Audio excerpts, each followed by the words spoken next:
Milk to Sky Mountain Park Connector Trail presented. Well, I want to do one thing first. Well, if you don't always mind. one thing. This is the exciting parts of our jobs. Oh, that's right, yeah. Yes. So I just wanted to introduce our new full-time employee to the Open Space and Trails Department. Bryce Hadley is Welcome. Welcome. Bryce. So yeah, Bryce has been with us in the winter and now summer as a seasonal. And you know, due to the increased use and everything else you read in the papers, from North Star all the way to Redstone, you know, we do need more full-time rangers, and we got one, and we got a good one. And as the Open Space Department, we are really excited that Bryce is now with us full-time, and we're looking forward to working with him. Yay. Welcome aboard. Welcome aboard. You want to give us one quick sentence of what you see? What I see out on Yeah. the trails, I mean, it's a mix. It's definitely keeps me on my toes. You know, I've seen everything from, you know, I got encounters from, you know, face to face with black bear to dealing with lost people from around the world. So it's definitely I've learned a lot. I'm thankful for Jay to come up full time. Kind of like a black bear, lost people from around the world. Yeah, that's kind of a good way to say it. Cool. Thank you, Bryce. Thanks. Actually, Gary, if we're gonna do that, in regards to this coming topic as well, Chris Baruti is our new project engineer. Chris joins us a couple weeks ago. One of the first things I asked him to do is help me take some measurements on this trail crossing and come up with recommendations about the crossing. Chris comes to us from the private sector. He's got over 16 years of design engineering experience and project engineering experience. He'll be working mostly on our road capital projects and also on a lot of the more engineered open space projects like the upcoming jacking of the Stein Bridge. So yeah, so when in last year's budget, this has taken a long time to find somebody, but in last year's budget, we included in our open space budget funds in all our projects to help pay for this position, because we need somebody with the type of experience that Chris has to look at our open space projects, especially, you know, we have a lot coming up that need major engineering experience, and the Stein Bridge will be the first of many, but this crossing, all these other crossings on all these open spaces, and then we got a whole list of stuff you'll see during the budget that we got for the next year and beyond that will need engineering help, and having someone on staff is critically important, so we're psyched to have Chris. Good. Big expectations, Chris.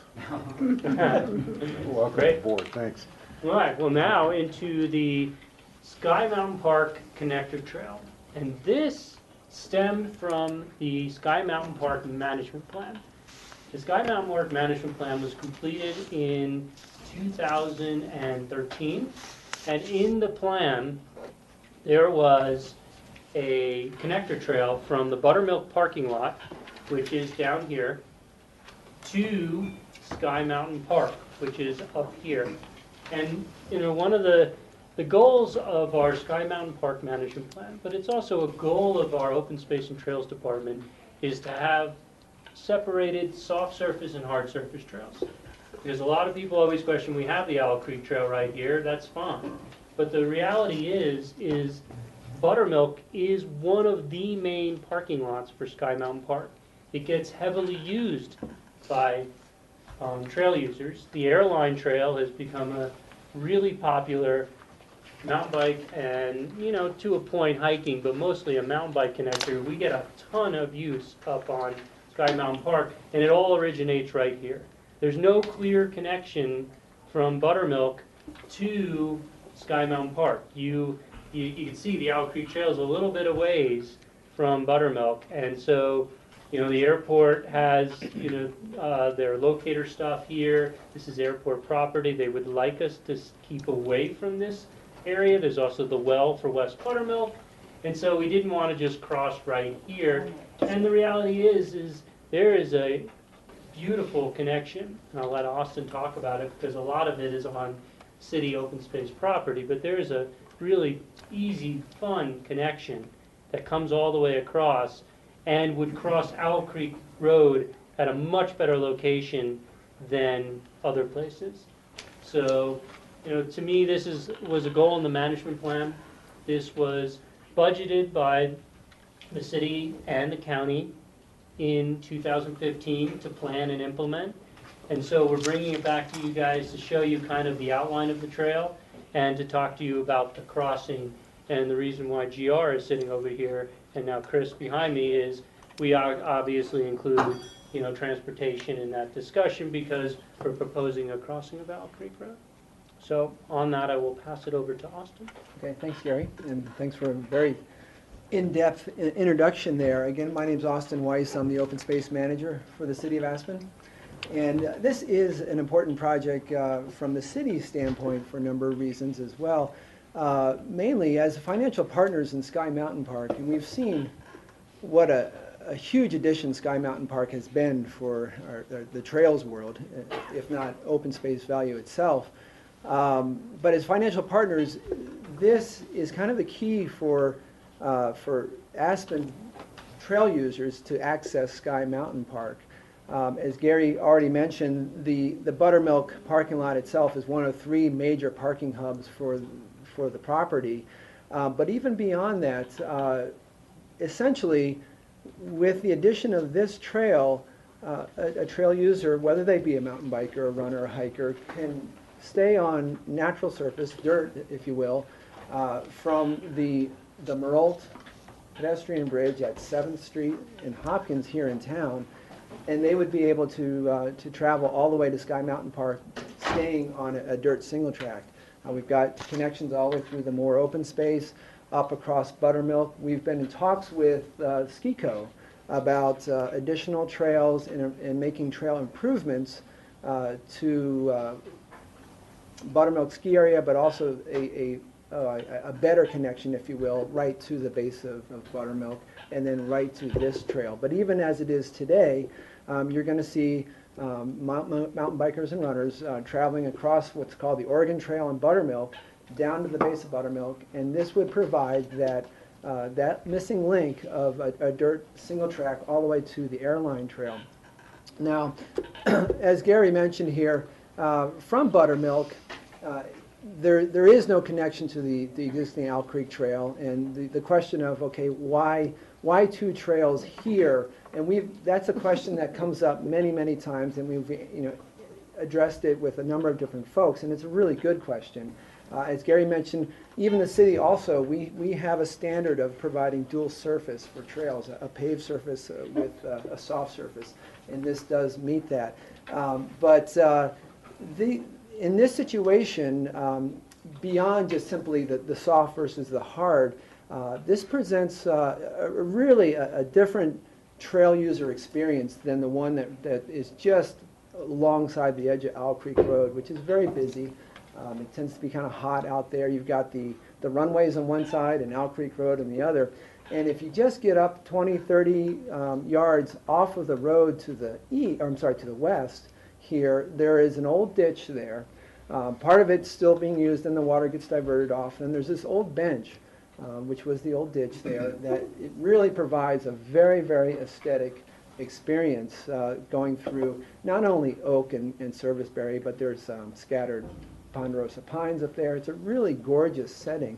And this provides a very aesthetic connection to the airline trail there. As Gary mentioned, the Owl Creek Trail itself is quite a ways separated from Buttermilk. So today we watch bikers, whether they be families or individual riders, they'll leave Buttermilk parking lot and they'll get on Owl Creek Road, and they will travel on Owl Creek Road till they get to about this point here, and there's a service access to the airport, and then they certainly in most cases get right on the Owl Creek Trail there. So we have this kind of disconnect as it is right now, and so you're kind of faced with crossing Owl Creek Road at one point or another. By extending that crossing well down here to a point that's very safe with good sight lines, you can provide this very nice experience through this open space. It also provides a very, I would call it a beginner trail experience for families that wanted to just simply get their kids on some flat dirt single track, which we have very little of here at this end of the valley, this also presents itself as a bit of an opportunity to do that. And for those that are familiar with the airline trail, it goes well up into the airport property there on very, very flat, easy terrain. So it provides a little bit of a nice beginner experience as well. So mainly, this really becomes the key connection for folks in Aspen to Sky Mountain Park, and we feel it's very, very important to provide that connection. I guess at this point, it's worth diving into a little bit of the details of the road crossing here, and with that, I guess I'll turn it over to GR and let him talk about that piece of it. Well, our office initially took a look at the trail last fall. We walked the whole alignment with the city open space and parks folks and took a look at where we could site a trail crossing, knowing that we did have a bit higher than average speeds compared to some other county roads. We did find a very suitable area where this is located. We have substantial sight distance from that area. We have well over the numbers that the textbooks give us from the national standards. There were a few things as proposed that we've asked to have changed. There were some urban treatments to the crossing and a few others that that we can work on a staff level. But with the stop condition on the actual trail, we've asked for them to remove any crosswalk signage or delineation on the actual roadway, because that would give drivers the expectation that they would have to stop for a trail user as opposed to the trail user stopping for traffic. We feel like that sort of treatment here would be in line with a lot of the other trail crossings that we have. The Rio Grande crossings on McLean Flats, Upper River Road, and Lower River Road would be fairly synonymous to that, where you have the stop condition for the trail user, and the motorist is just informed that there is a crossing coming up. We did like the signage. It was adequate as per the guiding documents that we have. There was a couple of small changes for accommodating drainage that we can work out in the field. The routing near Buttermilk is something that we'd like to work on as well. We are literally, this morning we went through and punch list the project for paving the other Stapleton lot with the contractor. It's striped. It'll be used this afternoon for the first time. Wow. This morning during our site visit with the contractor, we counted 6 bicyclists that parked in the Stapleton lots and began their ride up towards Sky Mountain Park from there this morning, and that was the theme all summer. There were days where we saw dozens start from that location. As far as locations on Elk Creek to cross, this is the best that we could find, and you have about 570 feet to the Airport Operations Center's driveway. To give context, for the 40-mile-an-hour speed limit, stopping sight distance is somewhere in the tune of 350 feet, so you've got a good buffer there. And going the opposite way towards Brush Creek, the next horizontal curve is similarly 500 or 700 feet away. We do like the aspect of pulling this primarily mountain bike traffic and a few trail runners away from the road. As these gentlemen before me had mentioned, it's about 1,000 feet that people are coming out of Buttermilk and riding alongside of Elk Creek Road. We don't have too much shoulder there now. As a practice, we've watched a lot of people act more as a pedestrian than a bicyclist for the first probably about 300 feet until they got to the curve, and then they're on the outside of the curve and they could see both ways, and then they were crossing. So to be able to keep them on this side of the road until a place where we have good sight distance is very prudent. And the only thing I was going to add too is we did mention we've been working with the airport too. This trail goes about 250 feet onto Airport Bluffs property. The airport approves the use of their property for this. We have an agreement in place with the airport that we did for the airline trail. Obviously, if the airport in the future ever needs this for airport, any airport needs that we will relocate this trail at our expense, at the open space and trails expense. So, but the airport supports of this, and, that was a big piece of this to make sure that it also fit with any future airport plans. Patty, you had your hand up? No, he answered it. I mean, I had lots of questions on the front of this sheet, and you answered them all, so I'm good to go. So just to review for everybody, the recommended action, staff recommends approval of the construction of the trail connector at the proposed crossing at Elk Creek Road as so designed in our package. Is that right, you are? From what I understand, yes. Yes, correct. For an estimated cost of approximately $8,000. After what we've been listening to all day, that's No, it's closer to 12, I think. Well, it says 8 on Yeah. the paper. Maybe that's the county share.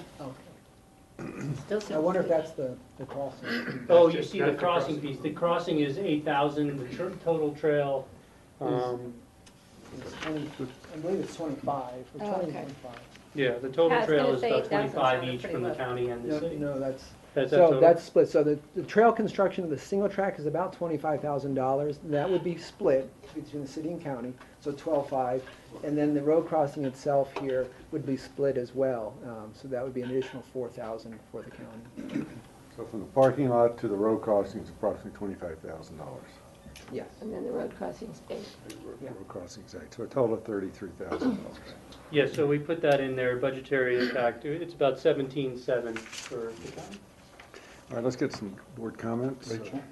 Yeah, I appreciate, Gary, you filling us in on the airport, and I guess I'd love to have that independently confirmed by John Peacock, who's been working on all our airport master plan issues. Sometimes, people don't like it when you relocate a trail, or it becomes a need for a public vote because it's city open space if we need to realign that road, or, various issues. So as long as we're really clear and have good agreement with the city, I'm okay with that. The one thing I would like to comment on is I'm concerned, I've seen what I will call considerable confusion now that the city has allowed rolling stops at stop signs for bicyclists. And I don't know if we have a signage that says, must come to a full stop on these sort of approaches. It's outside the city limits, but I've just seen people who now seem to take that as a dare to see if I can cross before the car that has the right of way.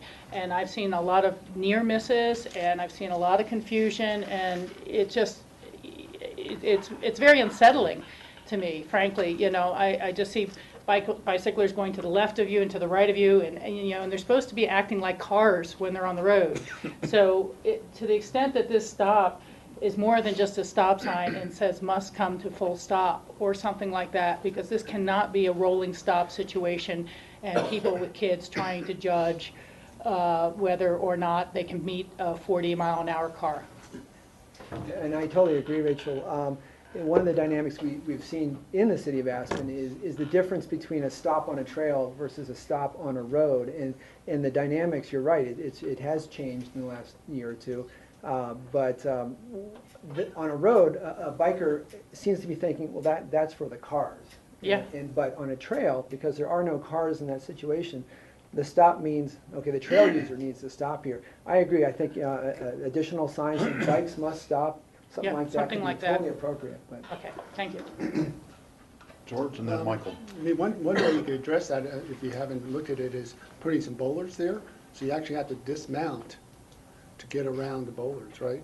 Well, we are trying to get away from adding any hazards to a trail because, it then limits how much you can get around this boulder. I mean, putting a hazard in the trail actually. Not a is- boulder, a boulder. A boulder. Bollard, yeah.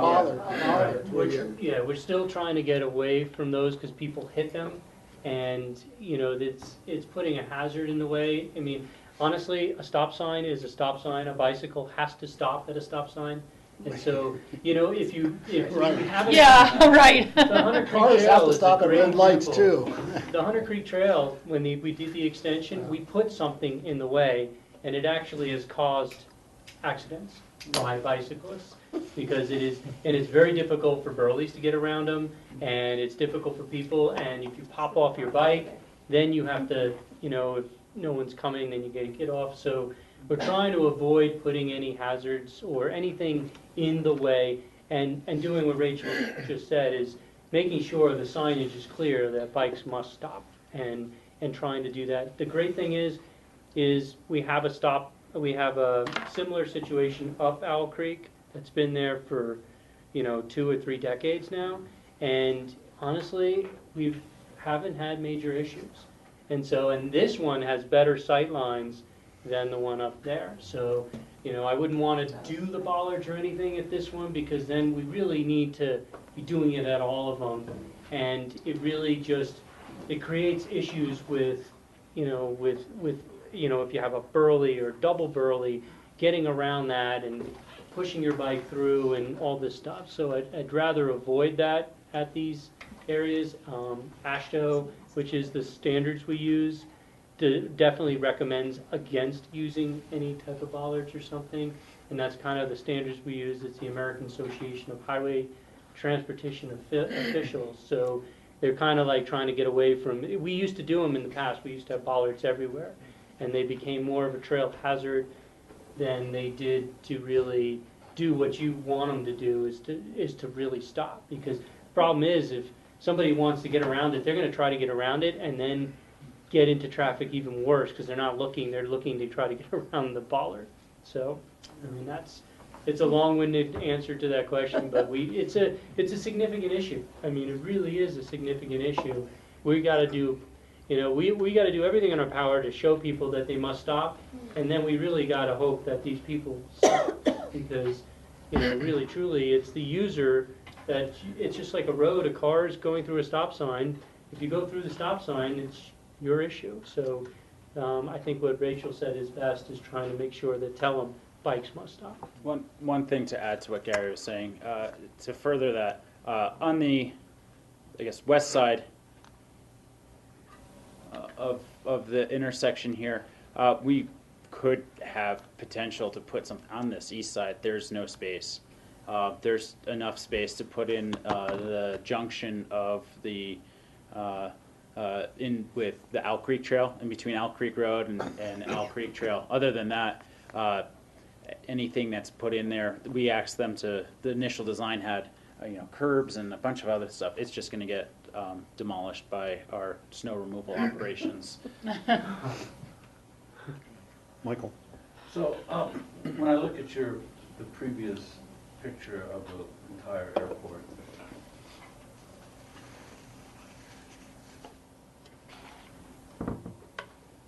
so if you go down at the bottom, across from the parking lot, there's a road. Why didn't you just use that road as the connector road?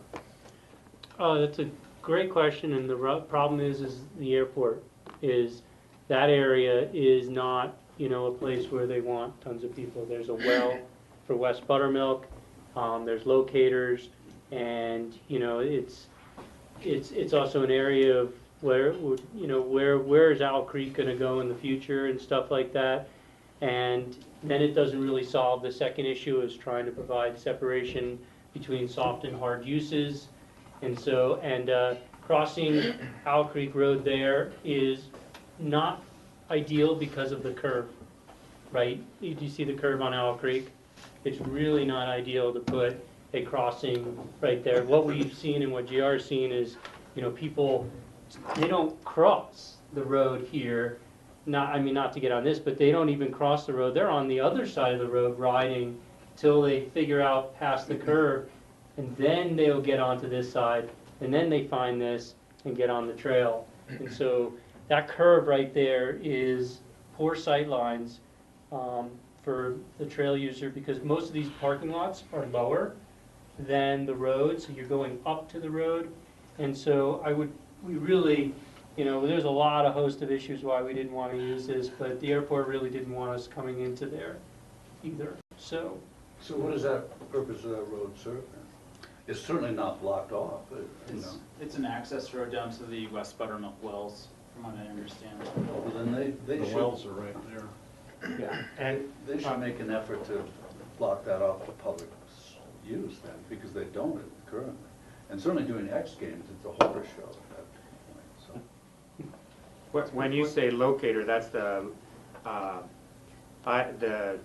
locator beacon for the approach to the runway, so it's a high. Well, no, the locator's in here, but it's like, you know, the locator's in here, but, you know, the airport would like to keep this for future use and not put the trail on there, because a future locator, a future something might be in this area, where this side, the airport bluff side, this is the airport property up here, the 250 feet. This is really nothing that they see any type of use for airport facilities in a really long time, where this could potentially. Just to, if I could jump in, just to build on what Gary's saying, all of these, the allowances for these trails on the airport property come with a caveat that should an aeronautic use come up for these properties, the trails got to go at the expense of the program. And so we obviously see more possibilities in the future. It's not in our future plans right now, but clearly it would make more sense that trail that is currently existing, that land where Gary is pointing the laser pointer, would more likely be used for future aeronautical purposes than the land on the other side, which has really been acquired for buffer, and because of topography, is very unlikely to be used for any future aeronautical purposes. So it will be encumbered with the same kind of language about any aeronautical purpose taking precedence over the trail, but it's extremely unlikely that you'd ever see that development in the hillside versus somewhere close to the runway. And so if we have an opportunity to locate a trail there, it's better for the airport and I think for the program. Just real quick, can I just tag on it real quick? There's also extensive wetlands in there. So it's a real fragile environment on top of that. So, but I agree with the point of having them make some significant, there's a private road issue there so that people don't trespass on that. Yeah, I mean, it's, you know, now it's completely open, so Yeah. it doesn't even look like it's part of the airport. And so for the airport to say this is sensitive property, there's a contradiction within that. I need it. Sorry, Graham. I think this is a terrific lead-in to Sky Mountain, and I think it'll increase the use of the Buttermilk parking lot, which is what we want to do. I'd be really interested in hearing more about how it could connect to the Tyhack Bridge, going across the Buttermilk ski area, and then through the golf course and all of that to get over there. Is that in the future as a designated route? Well, we've been working with SkiCo in a partnership. We're working on this Upper Roaring Fork Valley Trails plan, and part of that has been identifying opportunities on Buttermilk. And so this particular connection utilizes what's called the Oregon Trail in the summertime, or winter as well, but what is the Nordic Owl Creek Trail in the winter. It's a very gentle, nice grade up through the trees, and then currently it connects to a service road, which is kind of steep and loose and not very pleasant. So the vision there would be to create a two-way single track. That would be a very pleasant experience, fun, whether you're going uphill or down. That would connect right down to the parking lot there. So That would really make this thing, yeah, you know, it's a home run at that work point. really, really well. Yeah. Yeah, great. And when is this going to be done? It would be done this October. There's a 800-pound gorilla in the room, and that is if Owl Creek Road needs to be moved over, if the west side taxiway is built at the airport, would the trail be beyond where the Owl Creek Road would be moved over to? Steve, we sat down with city staff early on, and it does look like this alignment would be outside of the area where it'd be required to be moved. Obviously, you know, the relocation of Owl Creek Road and Trail would bring that infrastructure closer to the trail, but I think we have a pretty good buffer there still. Okay, so there's a pretty good Yeah. distance in between. And there might be a retaining wall or something below the trail. And we looked at all of that. Obviously, we weren't there with survey data, but it looked like there was enough margin of error that we didn't need to Okay, be too. that would be awesome to have the trail there permanently and not have to relocate it. Now, one of the Partially. other options, one of the other options, you know, that we may explore at that point too is, you know, whether the hard surface trail is on the right side of Owl Creek Road, you know, for that purpose, and whether it drives any grade separated crossings. We also looked at that, but that's pretty far down the road right now, and I don't think we're prepared to really, you know, vet those options publicly. And I would just add that there's a potential, if that were to happen, that this single track could provide a detour during any periods of interruption to the existing outdoor trail. So that would be one additional advantage to this trail. All right, do we have any questions from our board? Tim? No, I think it's very clear and makes total sense. Kind of So motion. but we're seeking from the BOCC, are we okay with the road crossing as proposed? I'm good with it. It looks good and like really good sightline distance. It's fairly level ground there and everything. It looks like a good, safe place. Great, Thumbs up from the rest of the board. great, thank you all.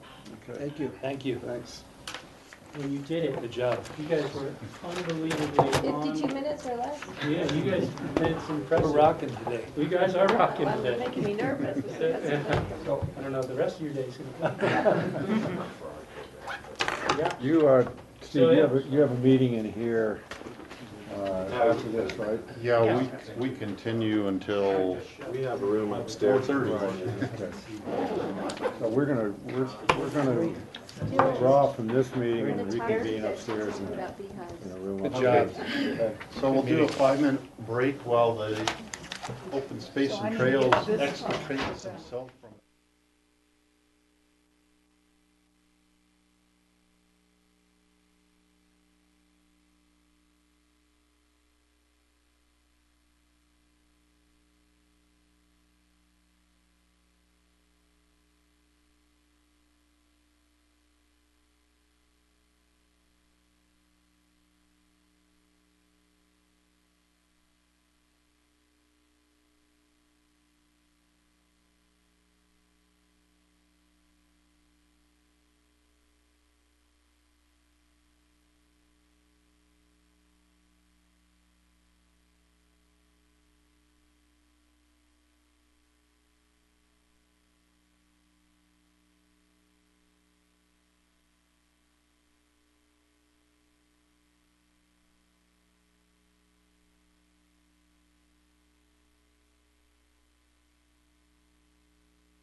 County Commissioners of Pitkin County work session.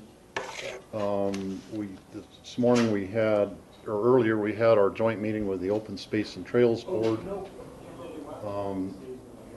We're going to start on our agenda with some board reports right now, and then we'll break from that, and when the representatives from CDOT are here for a meeting with them. So looking at board reports, Northwest COG.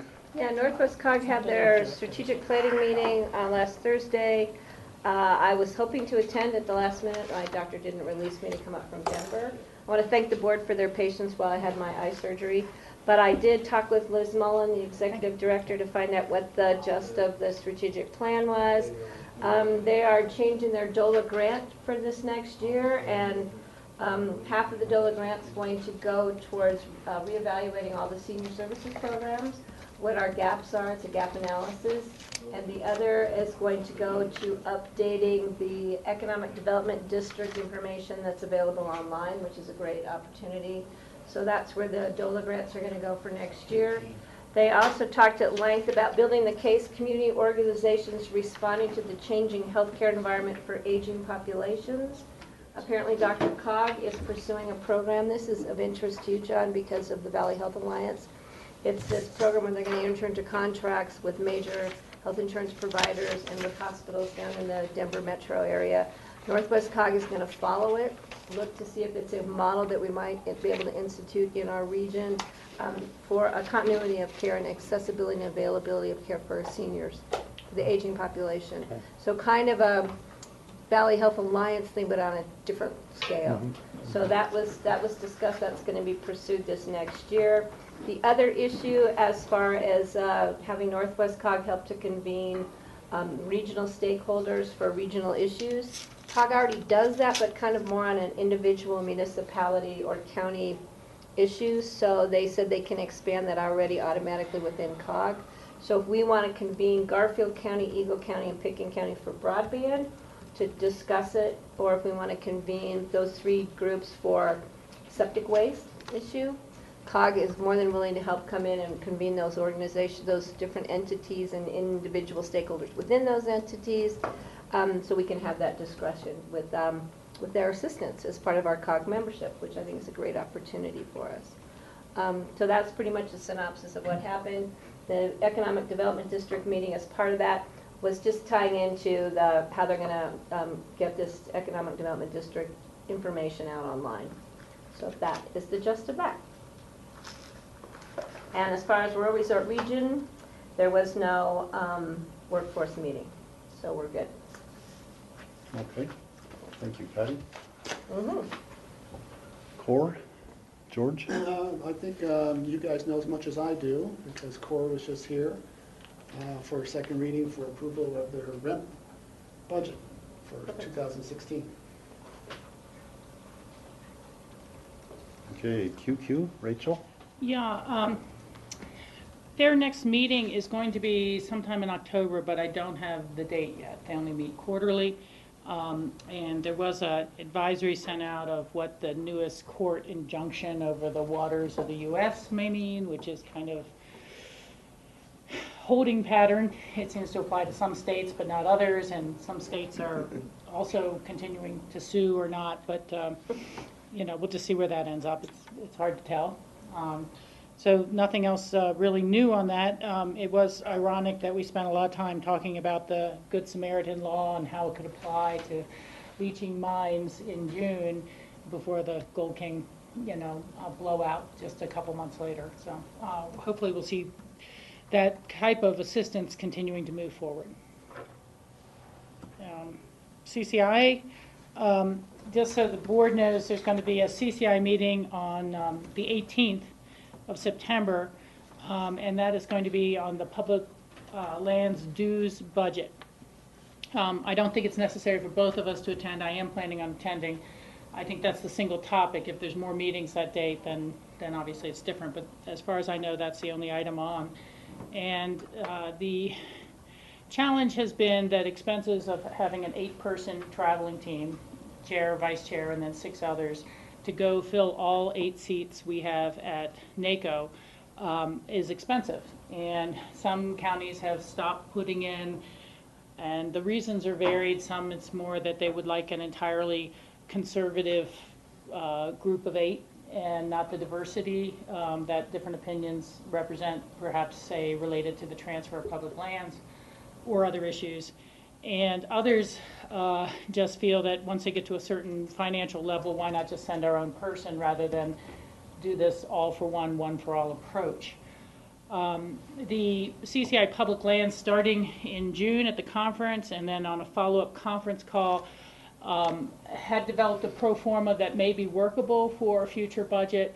The key differences were that instead of just being based on PILT, it would be based on all federal land payments that counties receive. So they take into account how much leasing revenue you get from mineral leasing and how much revenue you would get from the Secure Rural Schools program, which is not a big one for us, but it's big for Gunnison, Saguache, and some other counties. Then having a new $8,000 cap on the maximum contribution per county, regardless of what those revenues are, and at the same time having a floor, as it were, that no one's current dues would fall more than 20% with those new numbers being brought in. So that's kind of the larger group plan that fulfilled a number of goals, such as filling all 8 seats and having this relationship building with other states, county commissioners. Recently, Commissioner from Moffat County, Sean Bolton, presented an alternate budget which has everyone putting in dues capped at $4,000, but only paying for CCI staff to attend the conferences, staff time, and the Western State Interstate Region dues and other overhead that CCI charges to public lands, and not paying for any support of any of the 8 traveling committee members that have been there in the past. That's not really a program I would support. The concept is that if you would still run and everyone who puts dues in would still have a vote for who are going to be on the traveling committee and represent Colorado, but that then once you're elected to that position, you yourself or your county would need to pick up all the expenses. And that tends to be, if you include conference registration, hotel, meals, travel, would probably be around 12,000, 10 to 12,000 on top of your dues. And so I think that proposal would really make it very difficult for any of the lower income counties to really participate. They might be able to put in their dues to have a vote, but they're not going to be able to guarantee that someone would attend all 3 meetings. So anyhow, that is where that's at.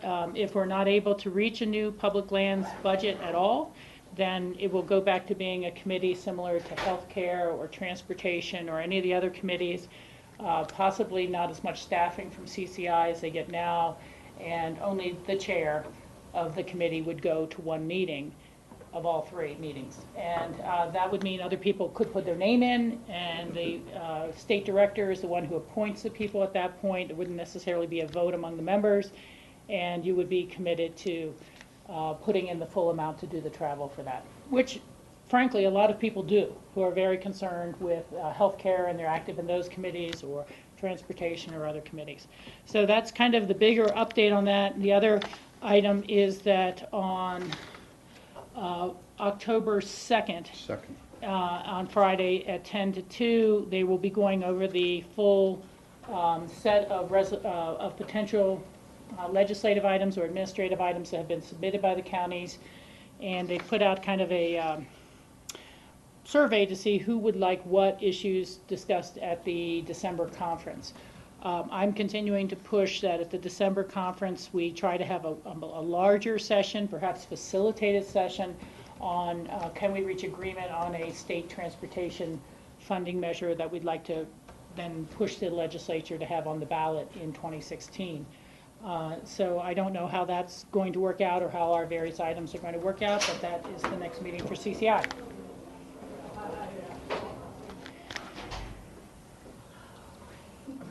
Okay. Club 20, if you'd like me to keep on, you tell me when to stop. Yeah, let's go ahead with one. Okay, that is going to be their fall meeting on the 11th and 12th of September, this coming Friday the 11th and then Saturday the 12th. The business meeting for the voting reps like myself is on the 11th.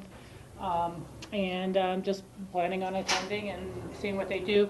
The one thing that I think is going to be fairly interesting on the 12th is that they are working with this organization that's called Building a Better Colorado to talk about the various interactions that are hindrances to the state's growth, such as Tabor restrictions, Amendment 23, even term limits, and a few other items. So I don't know if that's going to go anywhere, if that's more of a to-be-determined process all over again, or what, but I guess there's some funding behind a nonprofit organization to try to get some things on the ballot that would take us out of the fiscal straitjacket that we're in. So that's it for Club 20. And Rachel, just so you know, on September 11th and 12th, I'm going to a wedding that I have to be at, and so I can't be at that Club 20 meeting this time. You'll be on your own. Okay. Where is it? It's in Grand Junction. And the Tabor discussion, that was the meeting That's I going went to be on the Saturday, the 12th. I went to that one that Carrie Donovan hosted here. Okay. That was the same organization that's moving that, looking at that in the next couple of years. It was a very, very great, very good discussion. Okay. Fiscal discussion. Very interesting. I am planning on attending, and I guess you tell me, but the next one is the Colorado River Basin Roundtable. We have moved our September meeting up until the 14th, so we can have one last chance to meet as a group before the final comments on the state water plan are due. I'm anticipating that John Ely will be bringing to us to approve some final comments before the deadline on the state water plan of the 17th. The River District will be having their annual one-day conference in Grand Junction on the 10th, on Thursday the 10th. That's always very informative, and it's very reasonably priced for a conference. So if anyone cares to attend that and get up to date with what they're presenting, the theme is, will the problems in California stay in California, or are they going to extend all the way up the system? And so that's it for those items. We have what we need here, John. Do we have enough people from CDOT? Is this everybody from I believe CDOT everyone now? from No, CDOT. actually, not everybody's here yet. We can start our. Well, we can You do wanna this keep for a couple rolling more through? seconds if you want. We got some more we can talk about. We could keep going if you don't mind listening to Board reports. our board reports. Okay. Okay. Okay, Root Eye Water and Power Authority. Unfortunately, I missed the last meeting. In fact, the subsequent boards, I missed those meetings. George was the president of the RAPTOR meeting. Okay. The only thing I can add to Root Eye would be that Mark Fuller is pulling together a Valley-wide watershed summit that's going to be on October 22nd. And so he's getting all the water providers and environmental groups and interested parties involved in that. So that's all day on the 22nd of October. Okay. ACRA? That's me. You missed. Okay, you missed that. Okay. RAPTA? RAFTA is looking at ways to do more effective outreach to the public, and several different ideas came up in terms of either opening up board meetings at different times or different locations. But the board decided to at least start with videoing our board meetings and then being able to provide streaming, sort of like Granicus. So the public will be able to have more of a understanding of what occurs during the RAPTA board meetings and perhaps an opportunity to respond. And then the other issue we talked about was continuing to work on the Rio Grande Access Corridor plan. And there was a license application by ACES Rock Bottom Ranch to put in a soft trail connector off the Rio Grande Trail into Rock Bottom Ranch. And so that led to some discussion in terms of when does the board decide when someone could access the trail, and it continues to, the problem is you can continue to break up the trail in segments with people coming on and off the trail versus having what the trail is really meant to do is to have one seamless route. So Rock Bottom will come back at the next board meeting with some better photos in terms of how they plan to address the egress and access. and the safety concerns. Okay. Senior council. Senior council had a very successful event at the farmers market. Over 500 people came by the booth, and there was a lot of outreach, and there were different second homeowners who were in town, stopped by and didn't really know about the activities of the senior council, so there were you know, it was a lot of good outreach, just spreading the word about what activities the senior council does. There was also an event at the Aspen Rec Center for people 55 and over to learn about the different physical activities and programs that take place at ARC that they can take advantage of. And I wasn't able to make it to that. I was wanting to, but I'm pretty active myself doing other things. So, Nordic Council, George? I did not attend. I don't know if they had a meeting last month or not. Okay, Intermountain TPR? And TPR did not meet. But we'll probably get a good update from And CDOT. I was thinking on, I totally spaced it out on the CCI discussion. I went to the Mountain Region CCI meeting over District meeting. in Georgetown. It was actually more in Georgetown than Empire, but and I left all my notes at home on that, and rather than give a cursory thing, I'd rather maybe in an open discussion, another meeting, I could come back and give a report on what we discussed there, because there was some, you know, interesting things. And I took all that out of my satchel yesterday when I went to Denver and didn't bring it with me today. So do we have, So, we're still waiting? let's They do caught in traffic? future agendas, John. Well, I forgot the books and I had to go back and get the books.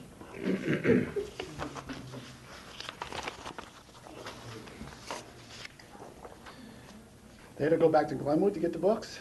Objection. I guess we do have it on the PowerPoint. We could put it up. Steve and I can do engineering and maintenance. Yeah, so we do. We can start and then. You wanna go ahead and start? We'll be here to wrap it all up. Okay, sure. Let's go Whatever ahead. works for you guys. Let's get it That'll, set up. that'll work. That'll be fine.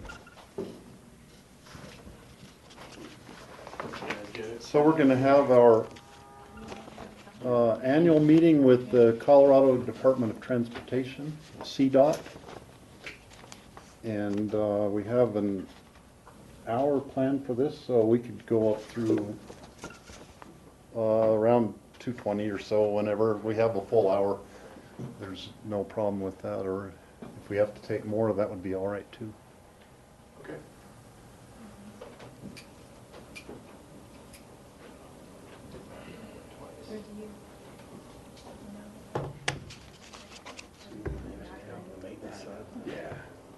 Well, I'll keep talking while we're getting this set up. I've had the opportunity to ride the Mustang bus from Glenwood to Denver and back 2 different times. And I want to put in a plug for the Mustang bus service because it's very comfortable and is a very convenient way to, and inexpensive way to get to Denver.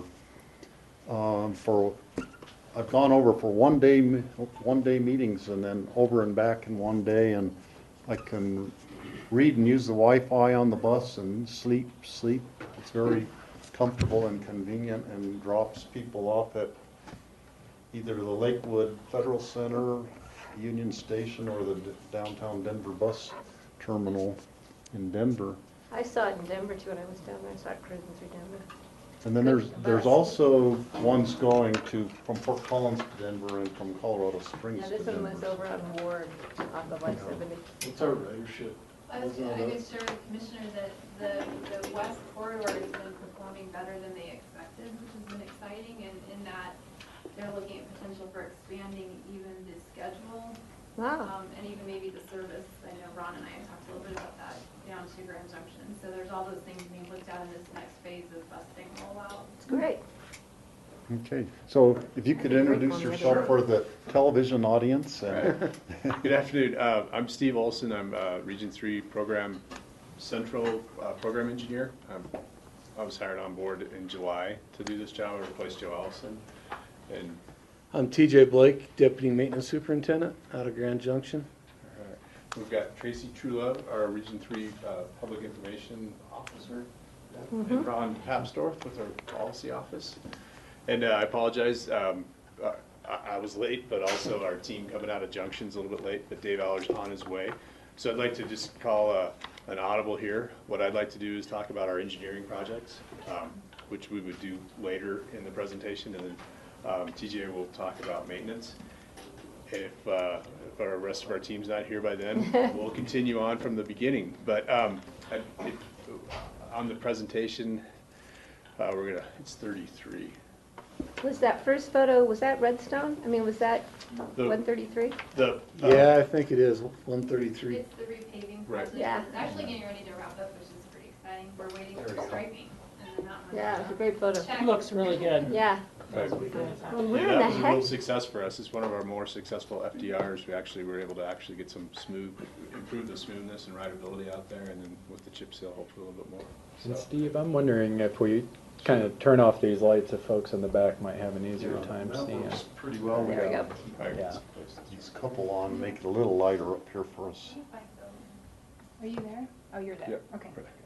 So just to kind of at a glance, our Region 3 engineering areas, we have 3 engineering areas.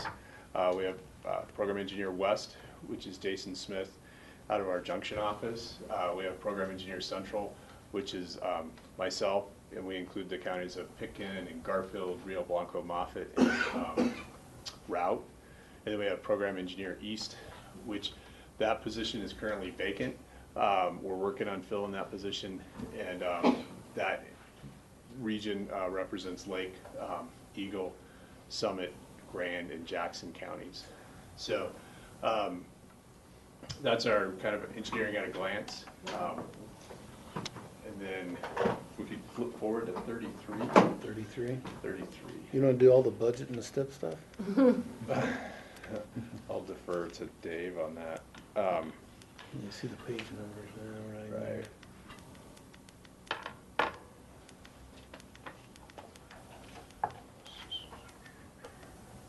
There we go. So hopefully y'all can see that. I'm going to read off this sheet. But the first sheet you see up there is the Intermountain TPR. Those are projects that are currently either in design or, and the ones that affect the Intermountain TPR, which Pitkin County is a part of, include, as we move down, well, there's not a whole lot in Pitkin County. So we've got State Highway 133, the McClure Pass to Redstone. That project's currently under construction. They should be striping and finishing that up here pretty quick.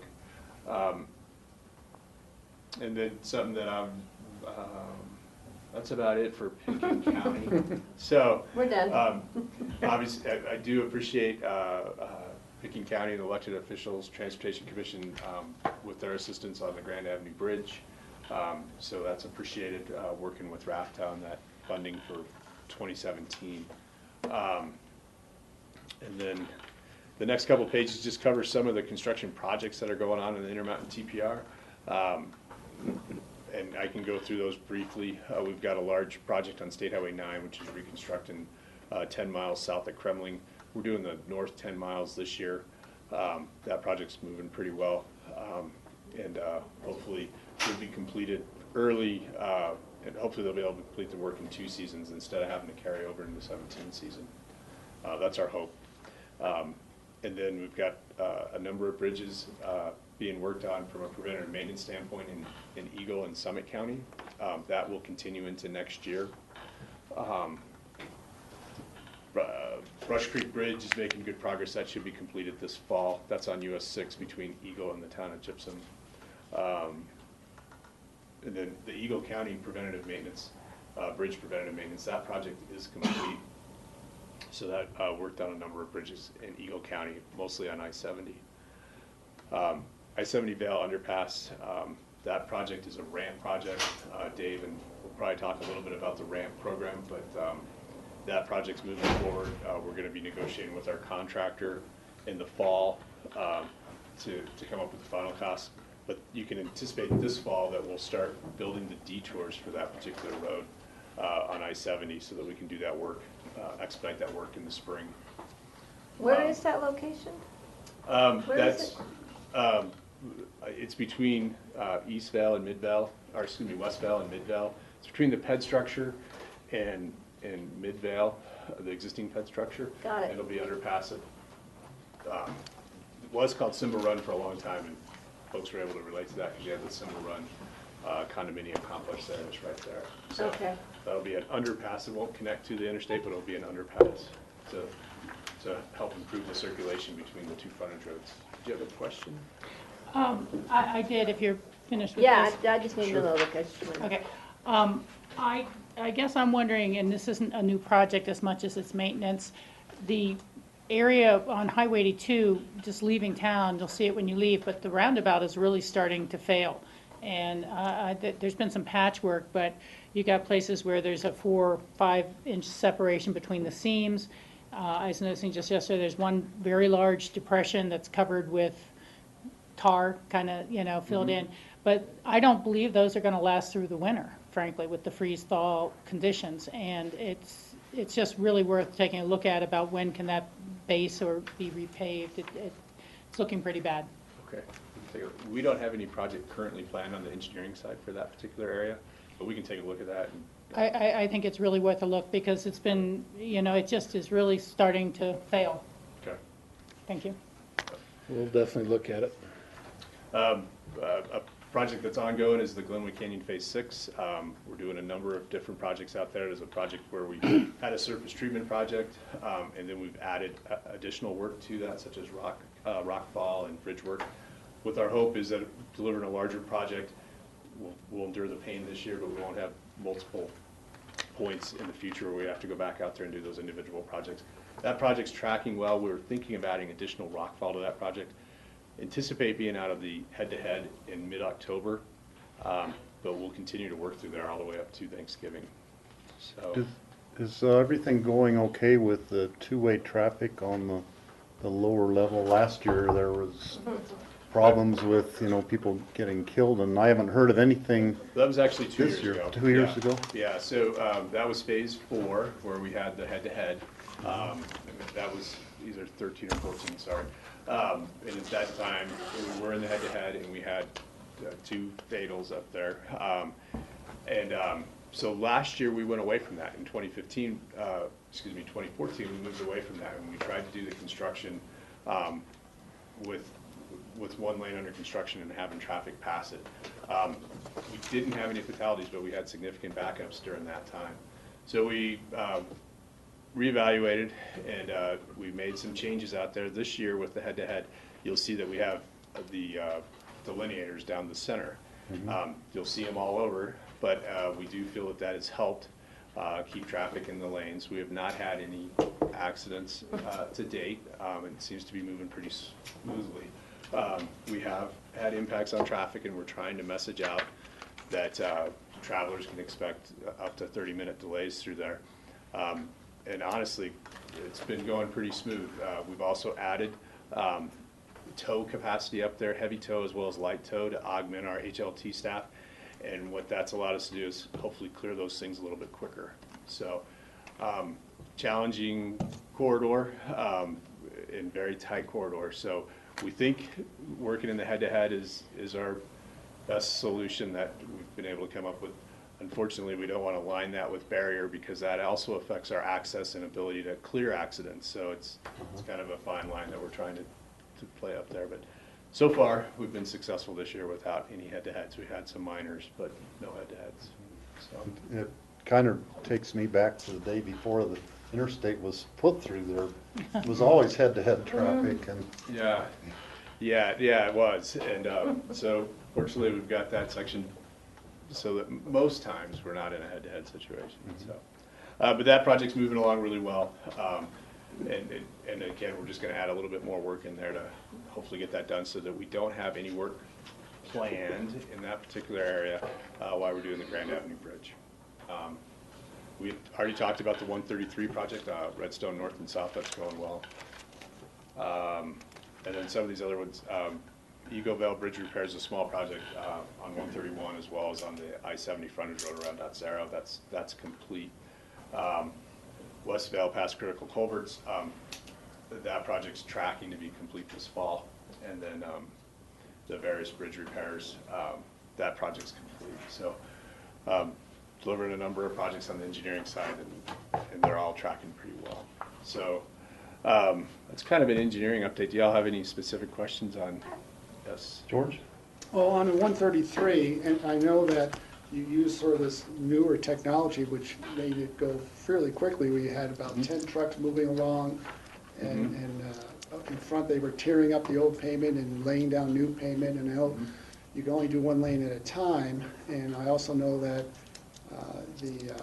it's a state highway, and it was great for it's great for vehicles, but it's actually made bicyclists even more dangerous now, because we've lost not only a little bit of the width, but we've also lost part of that shoulder just drops right down. So there's a pretty sharp transition in many places. So you either it's difficult, and I think it's just probably part of the technology that's being used.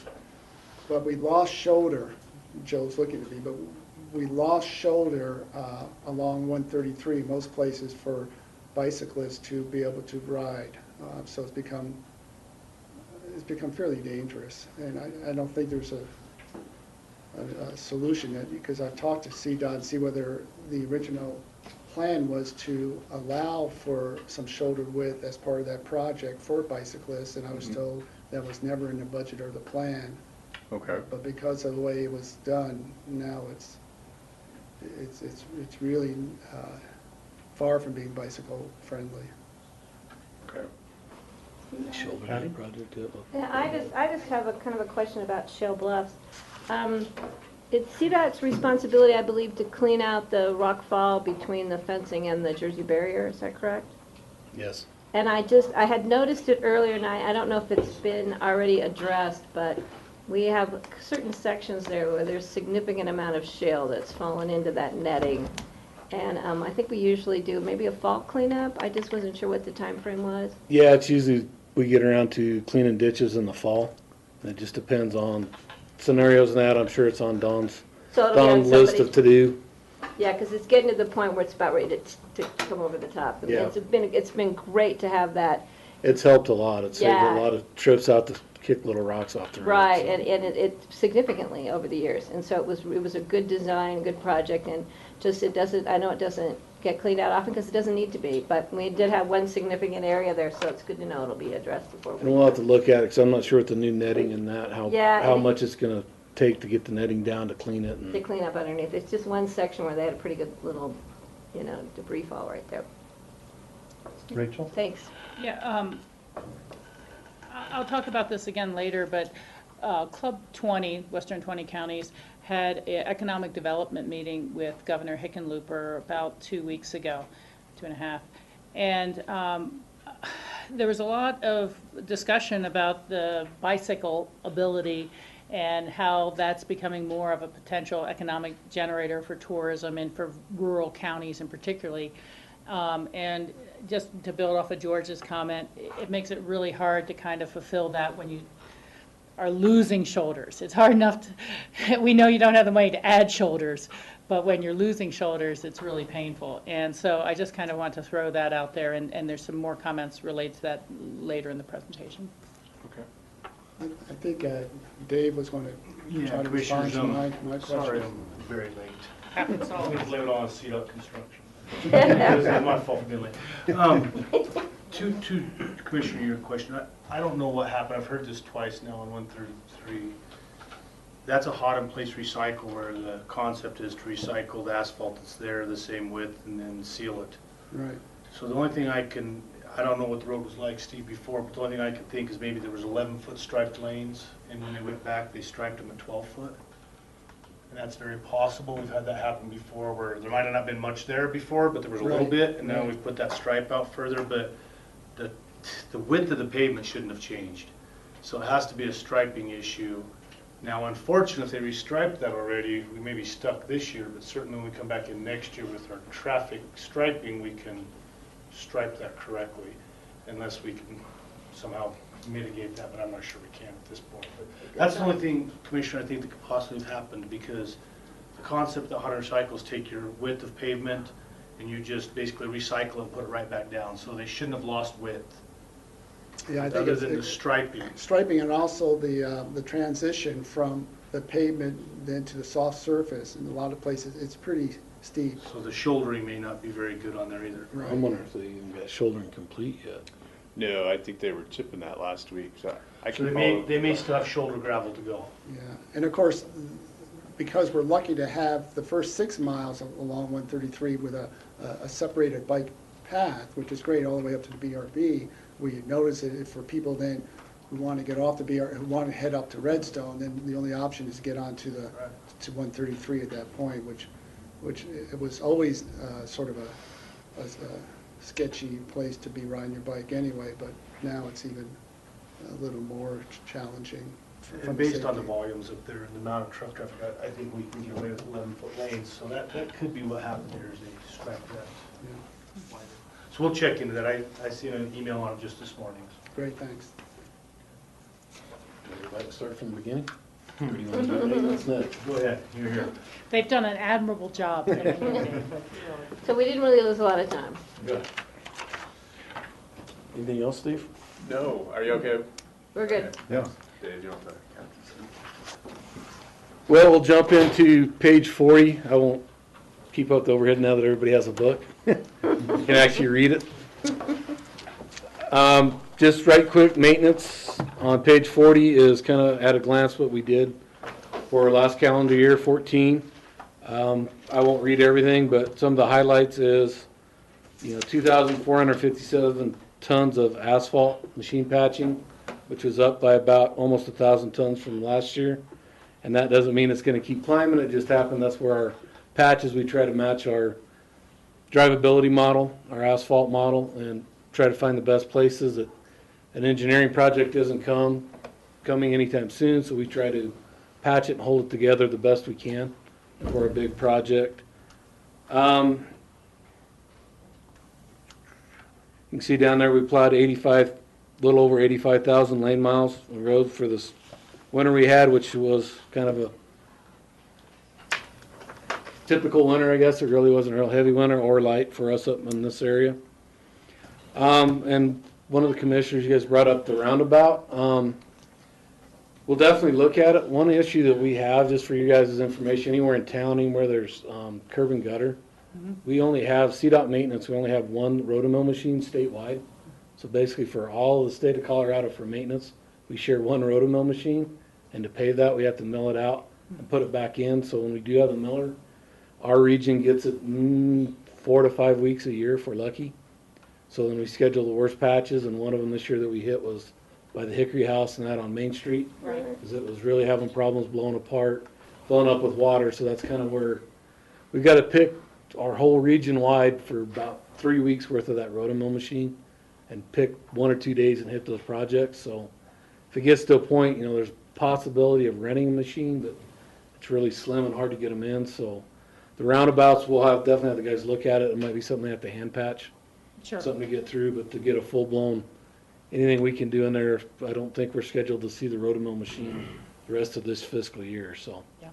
Well, just whatever you can do, because again, I really think it's gonna freeze thaw so badly this Yeah. winter, and the traffic volumes, the weight of the buses, it's gonna be pretty ugly. And it's all on a corner and everything pushes Yeah. and shoves, and Yeah, just, so it's fun to keep up with, so just wanted to throw that out, and then I'll jump to page 41. I want to just thank you again, though. Rachel had mentioned it before, Independence Pass. I just drove it on Friday. It's great fun. Great. Yeah, Thanks it's for the so repairs. smooth when you hit that smooth stuff. It's really nice, and I really appreciate that. I know it was timing-wise for the bike event, but it's a great transition now to be driving that. It's really nice. And on both sides of the pass, it's really been nice. And that's one of those that probably will never see an engineering project or anytime in the near future, so it's maintenance we're trying to.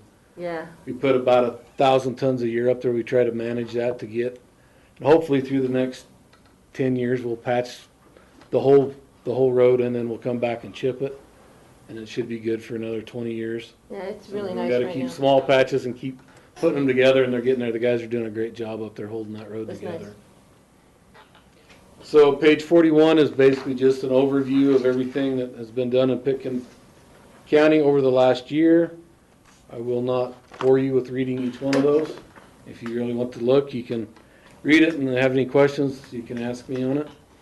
And then on the last page, 42, is our overview of what we're planning on doing next calendar year. Some of this has already been done. Some of the paving out on 82 from out by Lincoln Creek and from the cemetery lane out. Some of the rut filling, as you can see, that was just kind of trying to do the best with limited amount of money. It's not the prettiest project, but we basically fill the ruts in to try to keep from cracking, blowing apart.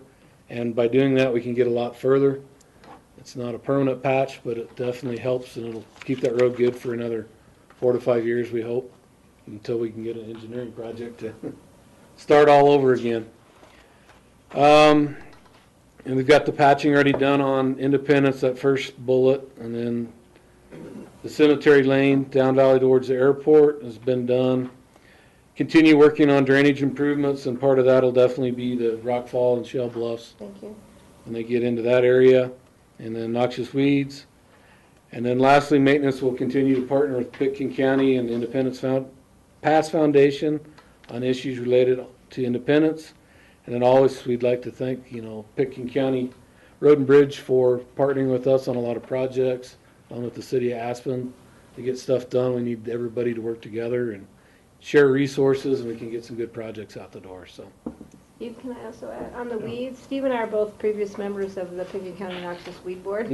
So we really do appreciate CDOT's working with our public works about our noxious weed issues along the highway.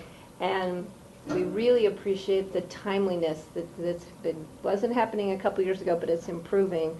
And that's really what we need to do when we're talking noxious weeds. It's really a matter of timing.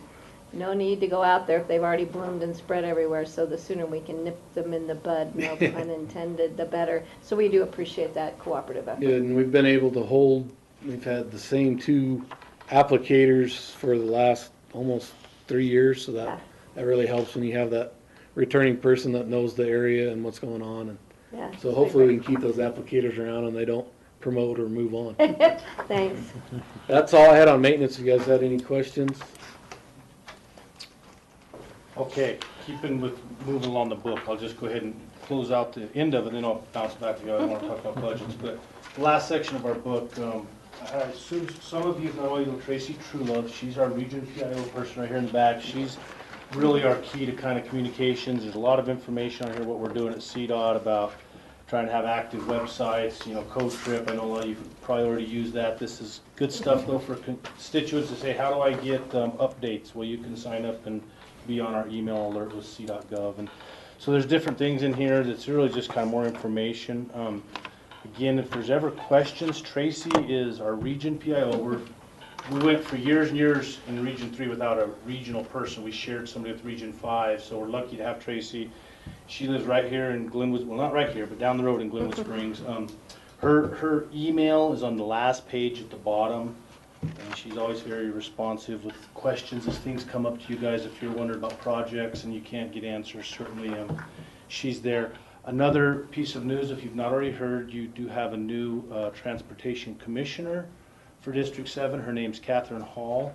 It's not in the book, but I will read it, and then I will give you this piece of paper so you have it. You can get it in your notes, but her email address is Kathy, K-A-T-H-Y, .hall10@bresnan.net. She has been officially announced. She's not been sworn in yet. That'll happen this month at commission. She couldn't make it today because her husband had some surgery or something, so she apologized not being able to get here on short notice. But Kathy is a realtor background out of Grand Junction, Mesa County. She was a Mesa County commissioner before. So she has quite a bit of experience in some of the transportation arena. Certainly, I think she'll be a good resource. Doug Aiden retired, which that's a great loss to us, I think. He's had a lot of history, but he did retire, and he still calls me now and then to check in and let me know when things are messed up. So he's always a good contact. He'll continue to do He'll that, too. continue. But anyway, with that, the rest of our information there in the back is just contact information, emails, and phone numbers for our staff. And I assume you met Steve here, our new program engineer, that's going to try to step in and fill those shoes of the longtime Joe Elson. So he's got a big demand his way too, but certainly Steve's a good resource for you all. With that, the budget, I know you guys had some questions I think John had sent in and wanted to talk a little bit about. I think the question, and catch me if I'm wrong, was about how our new executive director, Shaylin Batt, has been out there talking about we're about $1 billion short at CDOT. And to really do what we need to do, our budget's about $1 billion off. And that information may be a little bit not necessarily consistent with some of the things you may have seen, but I'm going to just kind of talk about as we go through our budget. And so if you go back to the beginning of the book, the very first section there, we talk about revenues. You see the CDOT revenues projected for this year are $1.3 billion for our budget. That's this fiscal year we're in right now. In that budget, you see here, we showed an estimated $100 million, or $102 million coming from Senate Bill 228. Technically, I think we're projecting more now, about $200 million. So you might hear our budget's at 1.47. You look in this book and say, well, it says 1.3. That's kind of out there. We know we're somewhere between 100 million and 200 million on Senate Bill 228. So there's one inconsistency. If you go back several years under the Ritter administration, some of you may remember we did what they called the Blue Ribbon Panel. And the Blue Ribbon Panel went around and talked to every county and tried to put together the needs of the counties and the priorities, and they came back and said, where is transportation funding? At that time, we were right about $1 billion, the same we are today. It really hasn't changed much over the last 5 to 6 years. And the Blue Ribbon Panel identified CDOT's budget was probably $2 billion short. They said, you know, it's the CDOT to meet the needs of what our public expects, we need another $2 billion. So we needed a $3 billion plus or minus budget. Now, if you went back and looked at that, there was a lot of shoulder improvements around the state. There were a lot of capacity improvements around the state identified. So it was pretty robust. Along comes the Hickenlooper administration, and we kind of updated that with the Transportation Matters program, which you've heard some of that, where we came out and talked to communities. And so in our Transportation Matters, which was published in 2012-13, I believe, you would find a lot of information about how much gas tax CDOT gets in the state of Colorado compared to other states. You'd see we're in the bottom third of gas tax compared to other states. You'd find a lot of information, but you'd also find in there that effort from Transportation Matters identified 4 areas that we really needed to focus on. We identified we're $157 million short in just maintaining our system, just typical maintenance. We were over $100 million short in rural safety improvements, which would be your shoulders.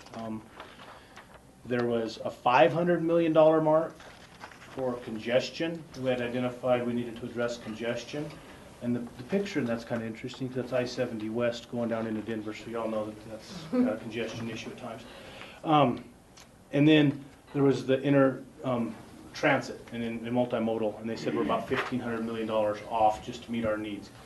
So that effort in Transportation Matters took it from, boy, we're $2 billion short to we're $800 million short. Now again, that was published in 2012, 2013. So now you hear our director out there saying we're about $1 billion short. I think you can say that in the last couple of years we've seen at least 20 to 25% inflation in our projects. I'm sure you guys are seeing some of that right now, some of your projects. So I think that $1 billion short in our budgets kind of thrown around as a general number. Where it really obviously changes is how much money do you put towards congestion? And what is the target for congestion? You may have heard the I-70 East project in Denver, replace the viaduct, is a big issue. It was one of our top bridges on our bridge enterprise list. When we first rolled out faster bridge enterprise legislation, it was right there. Well, that's $1 billion plus project. And they are adding a lane, so they will address some congestion, and they're actually doing it through a private-public partnership. But if you were to say, okay, if that's the kind of projects we're going to address congestion, and it's $1 billion project, obviously $500 million a year for congestion might be a little on the light side, right? So I think really that's probably the question that you could debate all day long. How much money do you put towards congestion? And it really comes to the point that I think we as a Department of Transportation decided we're not going to build our way out of this problem. So we have to be more focused on operations, we have to be more focused on transit, we have to be more focused on multimodal, we have to look at reliable time information so we can tell people when times are congested and when they should travel. And anything that we're doing right now at CDOT where we're adding lanes, really under our current administration, it's been through public-private partnerships. The US 36 corridor between Westminster and Boulder, you've probably maybe heard some of that. That's where we bring in a private company, say build us more capacity, and you get to collect those tolls for so long until you pay that debt off on the building of that extra lane. So really the capacity improvements we're doing as a department are public-private partnerships. You're not seeing CDOT out there doing much in capacity at all. So I think that's the number that kind of goes up and down, and that's probably why you hear, you know, is it $1 billion, is it $2 billion? I can tell you, we often compare ourselves to Utah, and being from Grand Junction, you get tired of hearing how great Utah is doing with transportation, but Utah has a little over a $3 billion budget, and they have very similar lane miles. They have a very similar metropolitan area in Salt Lake like we do in Denver. They have a ski industry that's probably a big part of their economy, similar to Colorado. So we often compare ourselves to Utah because we have a similar economy, we compete similarly, but in Utah they have over a $3 billion budget, whereas Colorado has a little over $1 billion budget. So if you look at it from that perspective, they're outpacing us. Where's their revenue come from? And that's why I was going to go, okay, so the interesting thing in Colorado, getting back to my book, in Colorado we're about 48% federal funded and 52% state funded. Okay, so half of our funding comes from the federal government, federal gas tax. In Utah, they're about 80% state funded, 20% federal funded. And it's because their legislation has passed sales tax initiatives and different general fund transfer initiatives so that their budgets are built more not on gas tax, although they did just raise their gas tax and got it voted in. But it's more of a general fund legislation transferring into transportation, whereas in Colorado, we're based all on gas tax. So other than our faster fees, that is the one area that is unique that is not gas tax. But just as kind of, you know, big picture, where does CDOT rank in some of the neighboring states? Another thing that's interesting in the transportation matters, you know, the average user, how much do you actually pay? And, you know, our policy office, Herman Stockinger, did a nice little thing here. He's got his "Hello, I'm Herman."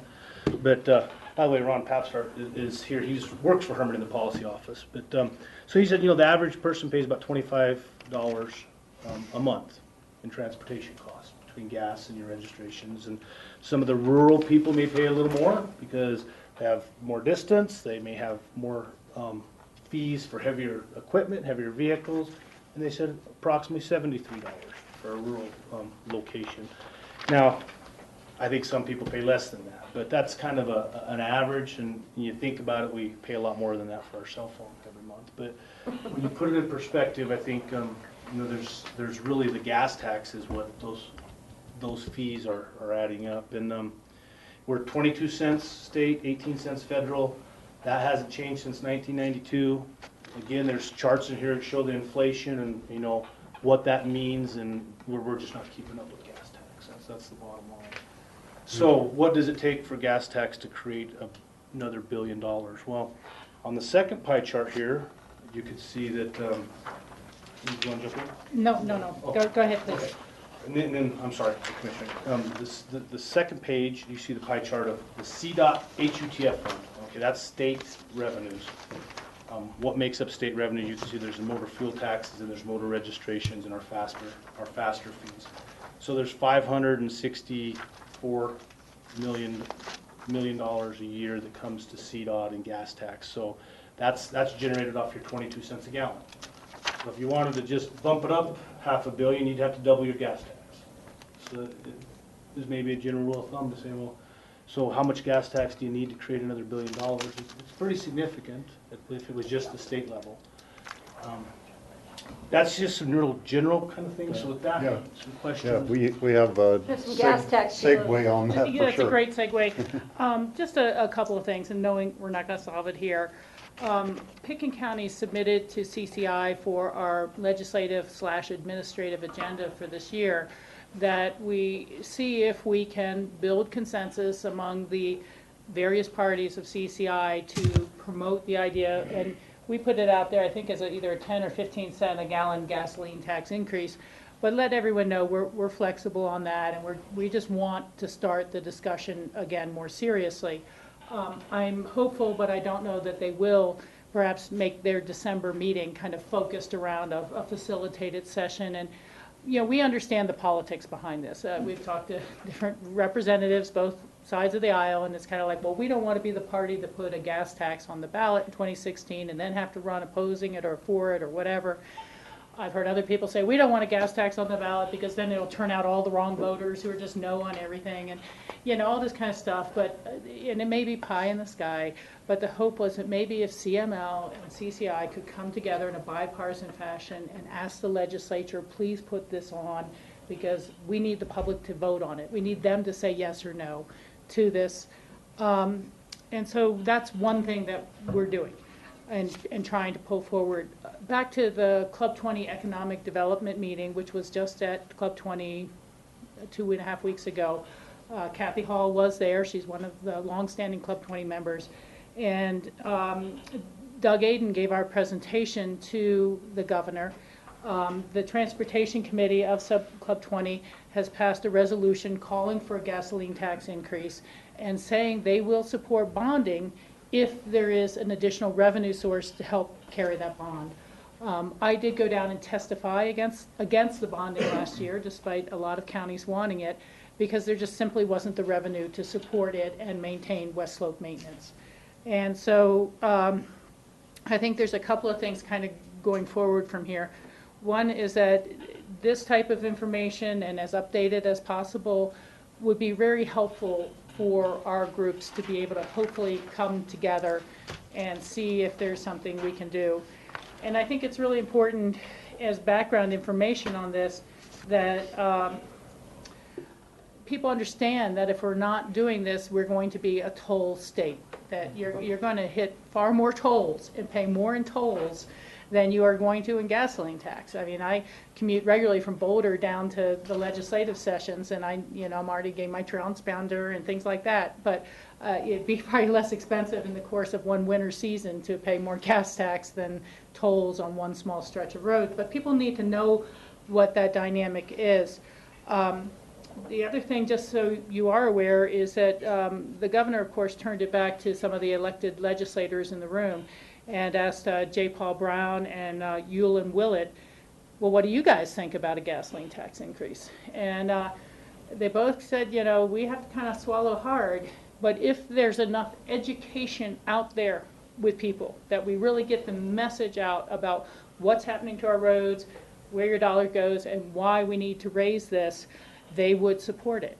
And the governor's quote was, well, from your lips to God's ears, because, that's kind of what we need to hear from people. And he talked about what the heavy lift was to get faster passed, and how even with all the mayors in the metro area agreeing, it was only a 55-45 vote.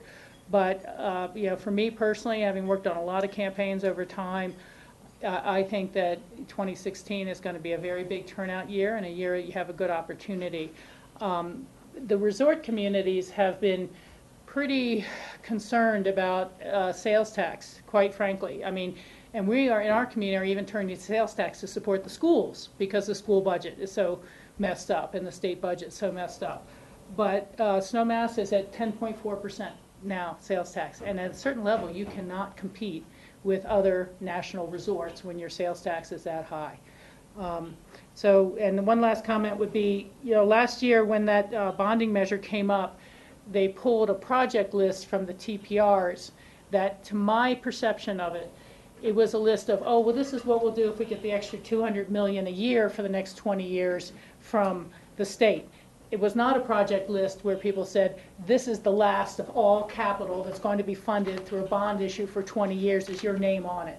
Because, the vast majority, probably 2/3 of that revenue was going to go to I-70, or excuse me, Front Range congestion, capacity improvements, Weld County. It wasn't spreading around very well. And I think that that project list would be a very different project list if people were developing it for the last bond issue that's going to happen for the next 20 years. And that needs to be clear to people in their TPRs when they're putting projects forward. I think the only thing they had us down for in the next 20 years was some small funding for the Basalt underpass. And our road definitely is going to need more than that. And while the consensus has not been reached, there's eventually going to be an entrance to Aspen dollar figure needed to solve our congestion problems as well. So those are all my statements on that. But we'd love to have CDOT's assistance in trying to give us the background material and the information necessary to perhaps move forward with something on the 2016 ballot. Yeah, and Commissioner, I'm glad Ron's here, because with the policy office, that's part of what they try to do. This whole transportation matters information was to try to educate the public. And honestly, it's old now, because it was a couple of years ago, and we have a lot of people, even at our local level, come and go, and they don't even understand where we're at. So I think it is a good point. We do need to continue to educate kind of where we're at. What does 10 cents a gallon bring you? And you're right, as you know, CDOT opposed the bill that was being ran as far as putting $200 million bonding towards improvements, because there was nothing there about where the money came from.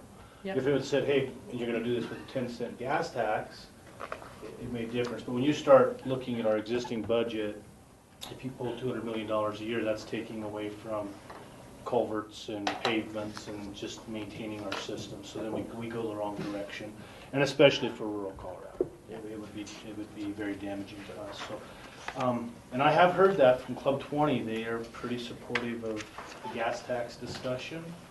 Rural Colorado, surprisingly supportive of the gas tax discussion. Other states have moved on it. Wyoming's recently increased their gas tax, Utah, all around us. So if there's ever a time when fuel is cheap, might be the time to start discussing that option. Well, and I think that people have become extremely frustrated with the federal government's ability to pass a transportation bill. And so, through the National Association of Counties, myself and others, and everyone has been pushing for a long-term, fully funded transportation bill. But, we're all very disappointed with that. And it's up to Colorado to pull ourselves up by our own bootstraps here. John? So just to follow up on that, quick statement and a question. First, for the members of the public that might be watching us, I think it's important to understand that the gas tax in Colorado has not been adjusted since 1983. And if you take a conservative look at inflation just using CPI at 2.78%, that means that our current gas tax has decreased in value by 58%. And so basically, in real terms, you've taken a 58% cut in your major revenue source to build capacity and maintain the roads. And so as we're talking about this, there's no built-in inflator. It's not based on a percentage. It is a flat rate per gallon of 20 cents per gallon for gasoline, a little different for diesel and gasohol. But it's a flat rate that hasn't been adjusted since 1983, and it's lost almost 60% of its value in that time. And I'm sure if you applied actual construction inflation, it's lost a lot more than that. So just for the public who's watching to understand those facts. The other thing, I don't know if you're prepared to comment on this, but I think the other pressure that you're feeling is the competition. The gas tax isn't just used for the maintenance and capacity projects. There's also an off-the-top distribution that goes for legitimate purposes, state patrol, other, but I don't know if you're prepared to comment what the trend in the off-the-top has been that may also be taken away from the maintenance. I sure can. And to your point, even to drive home a little further, is we move into more fuel-efficient vehicles, which is a very good thing. And I think we would all agree that's a good thing. When you have this flat tax on gallons sold, we're selling less gallons of fuel, although we're our numbers of vehicles on the road are going up. So when you start looking at more vehicles out there, but you're selling less fuel, CDOT's dollars coming in are going the wrong direction. And that doesn't mean that I want people to use more fuel, but it is a reality piece with it that is the numbers of gallons of fuel being sold are down because we have more fuel efficient vehicles. And if I could jump in there, the CAFE standards since 1983 for passenger vehicles have, the fuel efficiency has gotten 39% better during that same time period since the gas tax was last adjusted. So that's pretty much another right off the top. Yeah. We're almost at zero now. Yeah, it might be negative. I'm I like, don't know. if I'm adding these together correctly.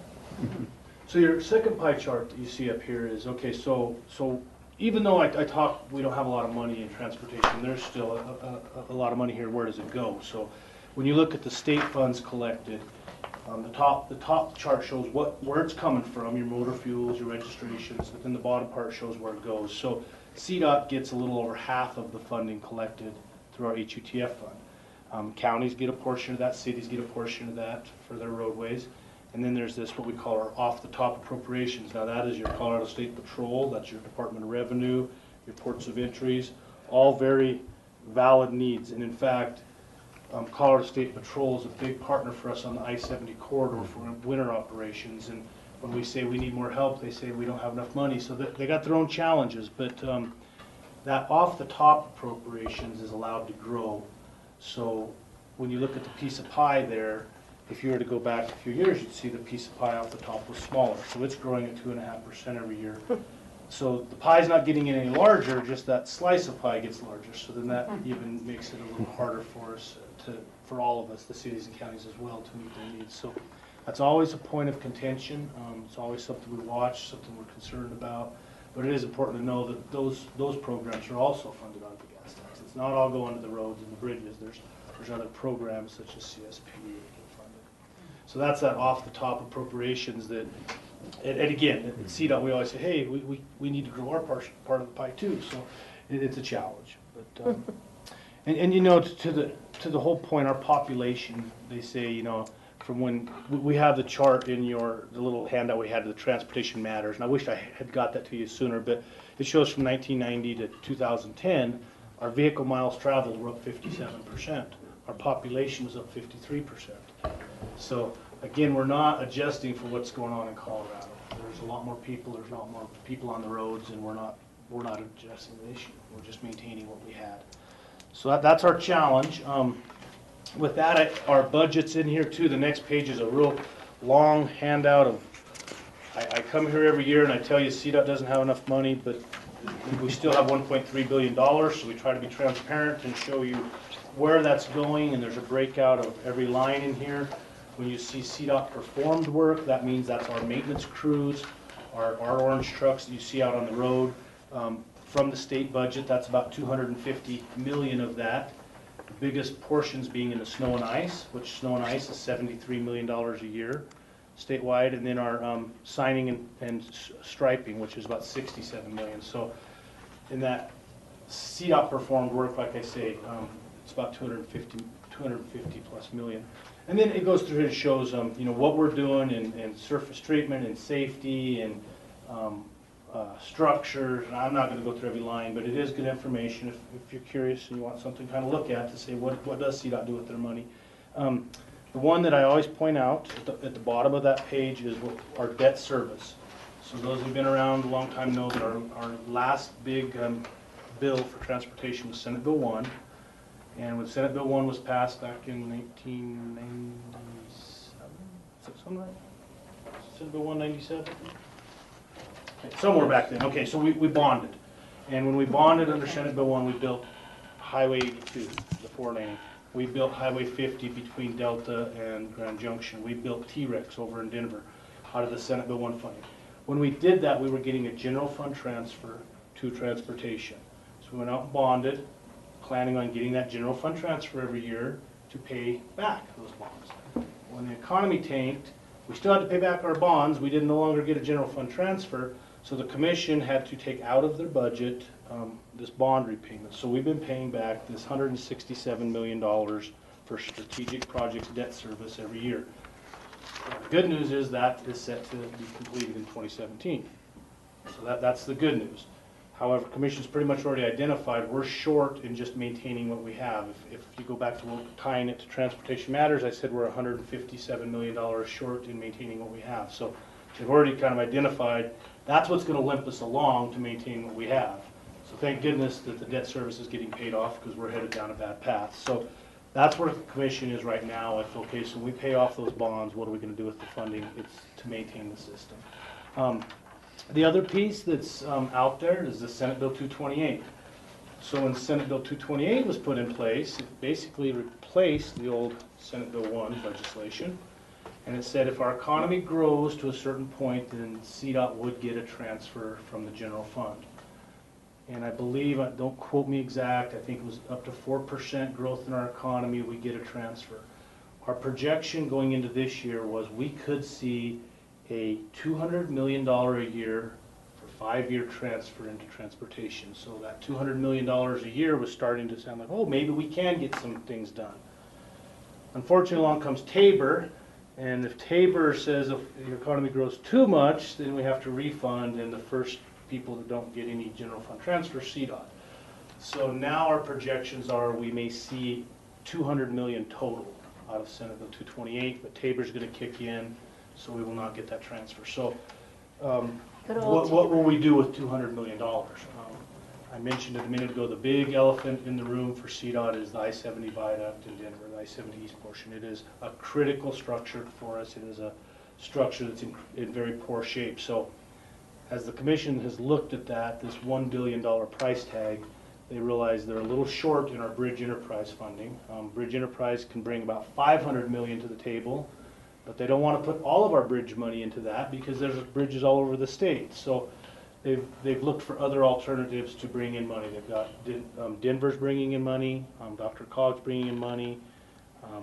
They have a private partnership to build the 1 lane, and this $200 million that we're going to get from Senate Bill 228 closes that gap to be able to complete that project. So the Senate Bill 228 money that we will receive right now, Commission's identified that going to the I-70 viaduct. Don't they have to do something with the hospital user fee to bring the general state fund budget low enough to not have Tabor to then be able to transfer you the money? And I think that's a legislative matter. It almost went through last year, but it didn't. Yeah, I wish I had Governor Hickman up here to talk about this. In the hospital provider fee, that is getting counted as a tax instead of a fee. So thus, it makes it look like we have more income coming in, so it makes the dollar figure rise and Tabor kick in. And the governor's talked about, it's really, in his opinion, an inappropriate way of calculating that it should not be considered another taxation. I don't know the details. Ron, do you have details around that better than? I can just speak, Commissioner, to the governor's proposal to change the hospital provider fee into an enterprise fund, take it out of the Tabor calculation. I think the hospital provider fee was a fee that the hospitals actually wanted to charge themselves in order to match federal Medicare and Medicaid dollars. So really it's the users of the hospital system through cooperation of the hospitals that are paying the fee. It just happens to funnel through the state budget, and the way it was structured, I think probably unintentionally or originally it's counting towards the Tabor cap. And that's the governor's proposal, is to make it an enterprise fund and take it out of the Tabor calculation. So if that happened, then we would get back in the line where CDOT would get a general fund transfer. Where is that, exactly that section of I-70? I'm not that familiar. I drive down there. Where the stockyards are. Oh, yeah, the yeah. stock show. Yeah. So basically just east of Purina. I-25, Purina, all that in through there, all that suspended structure. Okay. And it is in very poor shape. They went and did some rehab, last year to kind of limp it through. And it's a complex project, and they are adding capacity, so it does drive the cost up. But the way they're kind of offsetting that piece is with the public partnerships. And there's been a lot of controversy, you may have heard some of it, about rural Colorado concerned that that project would take all of our bridge money. And the commission, the metro commissioners have been pretty open about we're not going to take all of the faster bridge money. So we have to figure out how to fund this without just using all the bridge money. So they're trying to keep the bridge program going, Grand Avenue Bridge is another one that was on the original list.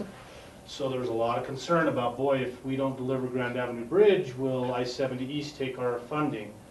Right now, that's an example. They said, no, we got to complete that project too. So, it would, you know, the commission could have said, oh, we're going to take all the money, but they didn't. So those bridges that are still in those poor conditions, we're still trying to deliver those. How many miles is that viaduct?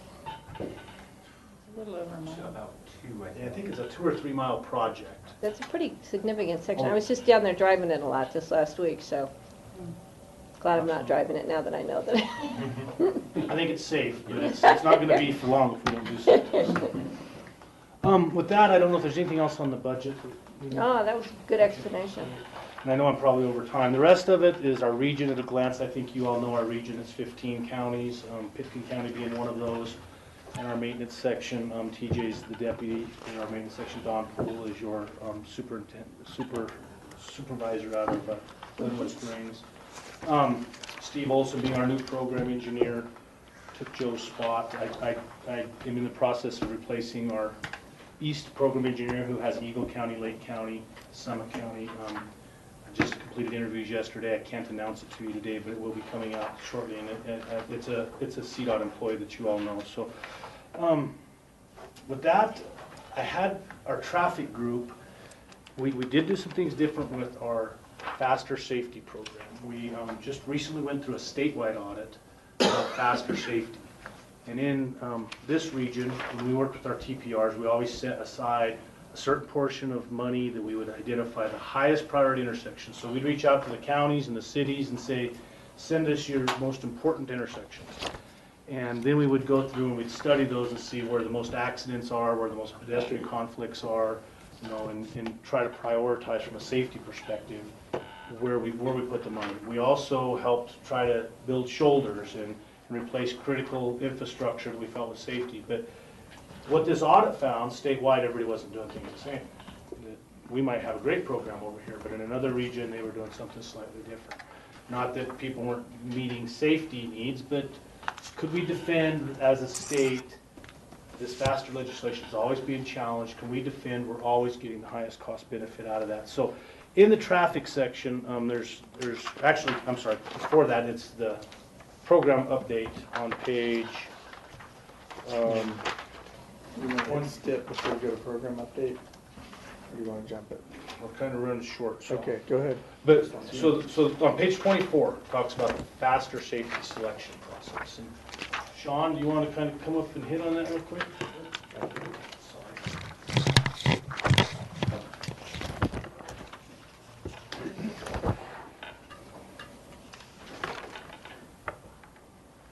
So as Dave mentioned, there was an audit. Some of the findings of the audit indicated that we needed to have a little more analysis before we spent the dollars. And of course, that does create a problem if you have a plan that's already in place, that you've had in place for many years, that you're planning on funding and building. And so what we've done over the past 18 months is we've taken a look at each of these segments or projects that are already in the plan. And we've done some rigorous analysis on crash history and have determined what's termed as a benefit cost, and that's a term I'm sure most of us are familiar with. But the way that works is that every time there's a crash on the state highways or the interstate, there's a crash report that's documented and it's sent to the Department of Revenue and is cataloged into a database. And what our staff traffic headquarters staff traffic and safety does is they take this data and they group it in similar types of roadways, and then they take a look at it in a relative way, how it compares to similar facilities with regards to safety, and that's what's referred to as a level of safety service, or level of service safety.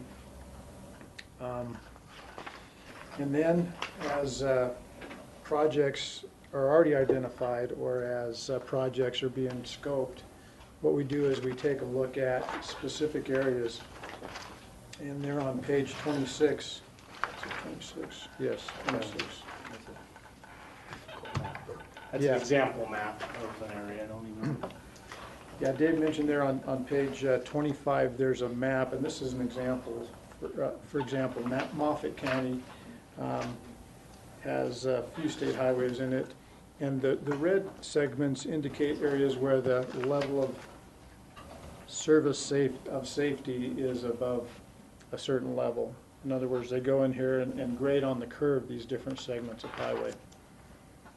So that's sort of the 30,000 foot elevation look at Moffett County in this example. And then what we do on the following page there is an example of looking at a specific segment of road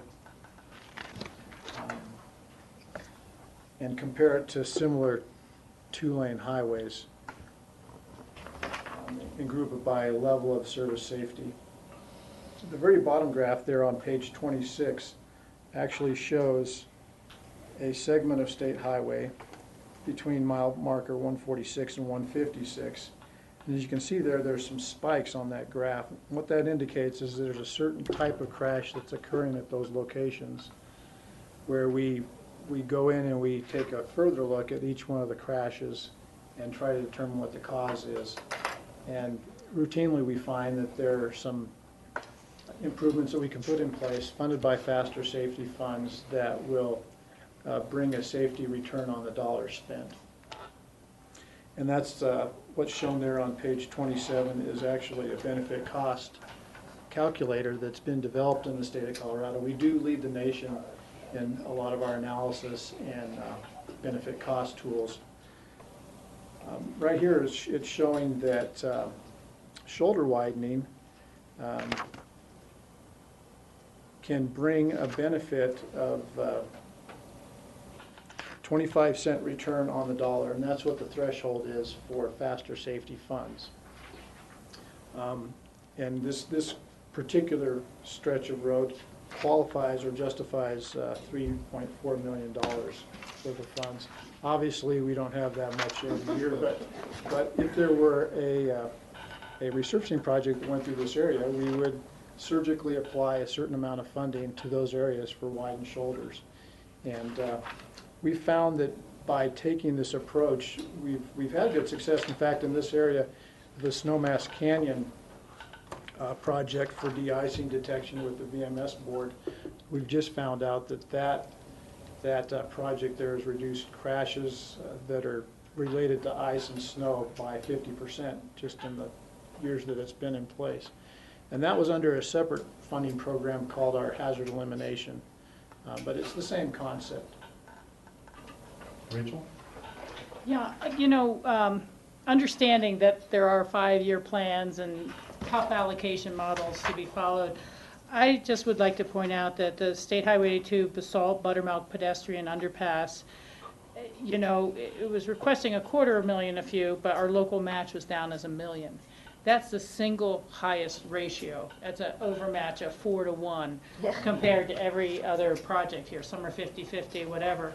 And it's my understanding that some of their estimates came in high and they may not be able to proceed with that project. Now locally, as part of the Upper Valley Elected Officials Transportation Commission, we allocated funds from our own pot from self-taxing ourselves with sales tax to try to make that happen. And I don't know how the ratings go. Unfortunately, we haven't had a death there yet, but that is a critical component, and I think we're going to be, or Basalt is going to be seeking additional funds for that to see how we can make it happen. It's just pivotal.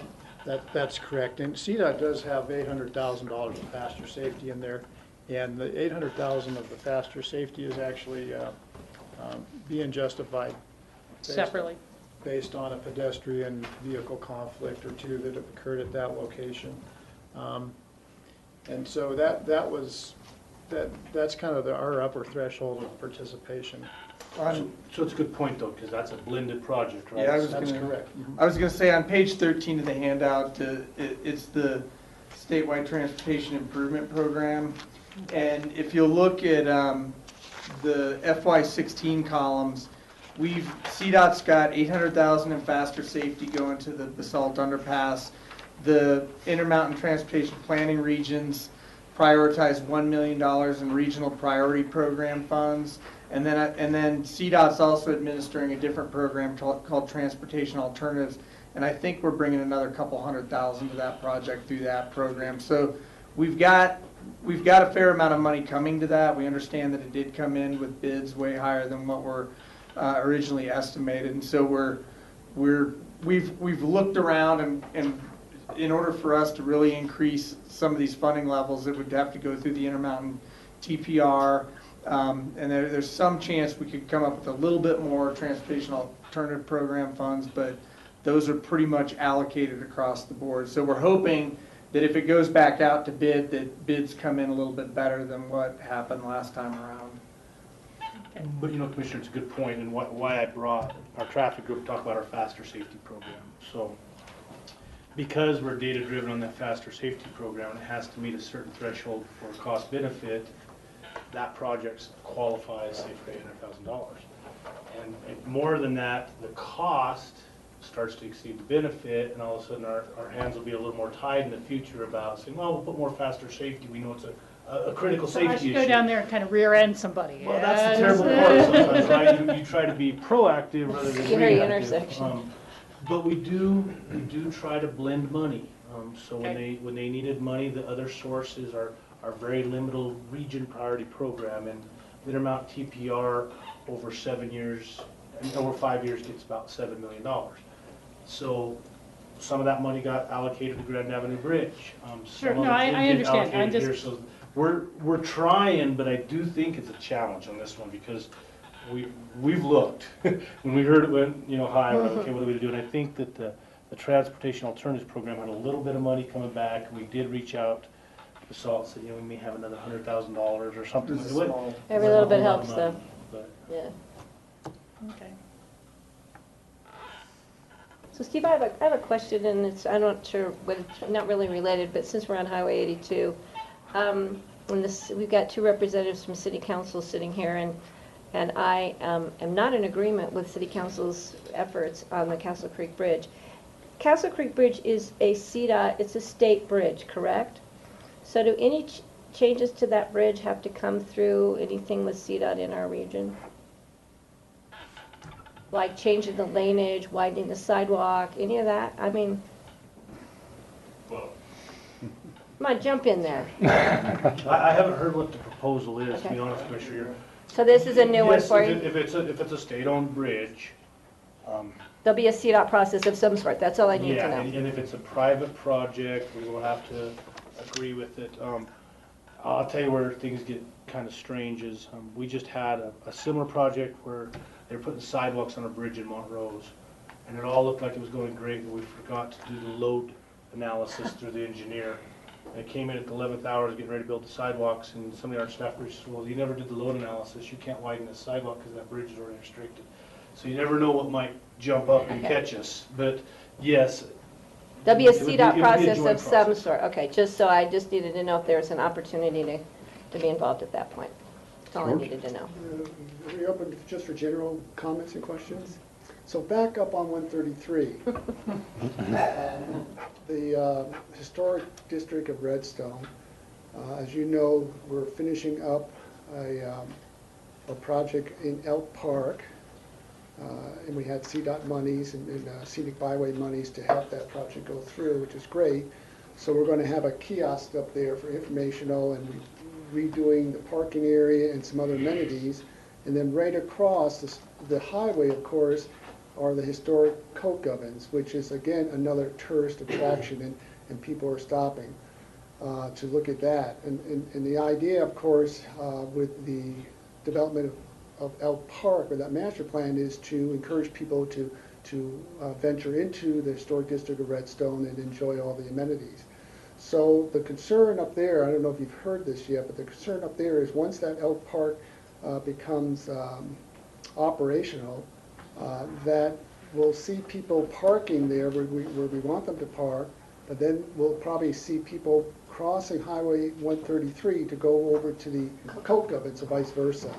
And so right now, I think that speed limit through that section, I think is 55 miles an hour. So the thought or the comment is if we can have CDOT look at reducing that speed, perhaps a half mile in each direction, to take into account that you're coming into this area where there's going to be perhaps pedestrians moving back and forth across the highway. And if there were any issues or problems, cars would be able to react quicker as well as pedestrians. So I know in the past, when we've looked at changing speed limits, we thought about that. In fact, over by the airport business center, the comment was, well, we'll have to do a traffic study and a speed study, and it may come back that based on the speed that the current vehicles are traveling, that you may actually see an increase Which in happened speed. at the ABC. I can't see that happening on 133 in that section. So I just wondered what sort of process we could use so we don't have to get ourselves into that, back into that corner where the community feels there's a safety concern to need to reduce speed coming into that area, but without the threat of going through a study that shows that vehicles are traveling even higher than the 55 miles an hour. You know, Commissioner, I think I'd start with maybe our traffic group and our traffic engineer could go out and look at the situation, discuss what's going on, and see what ideas might be there. You are correct that statute is very exacting and careful what you ask for with speed studies. Don't know what kind of enforcement there is of speed in that area. It may not be very good. That might be part of the question as well.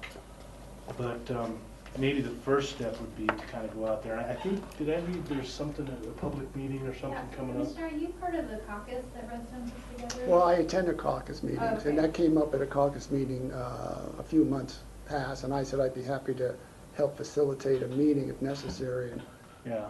But so I didn't know whether they had presented this information on to you.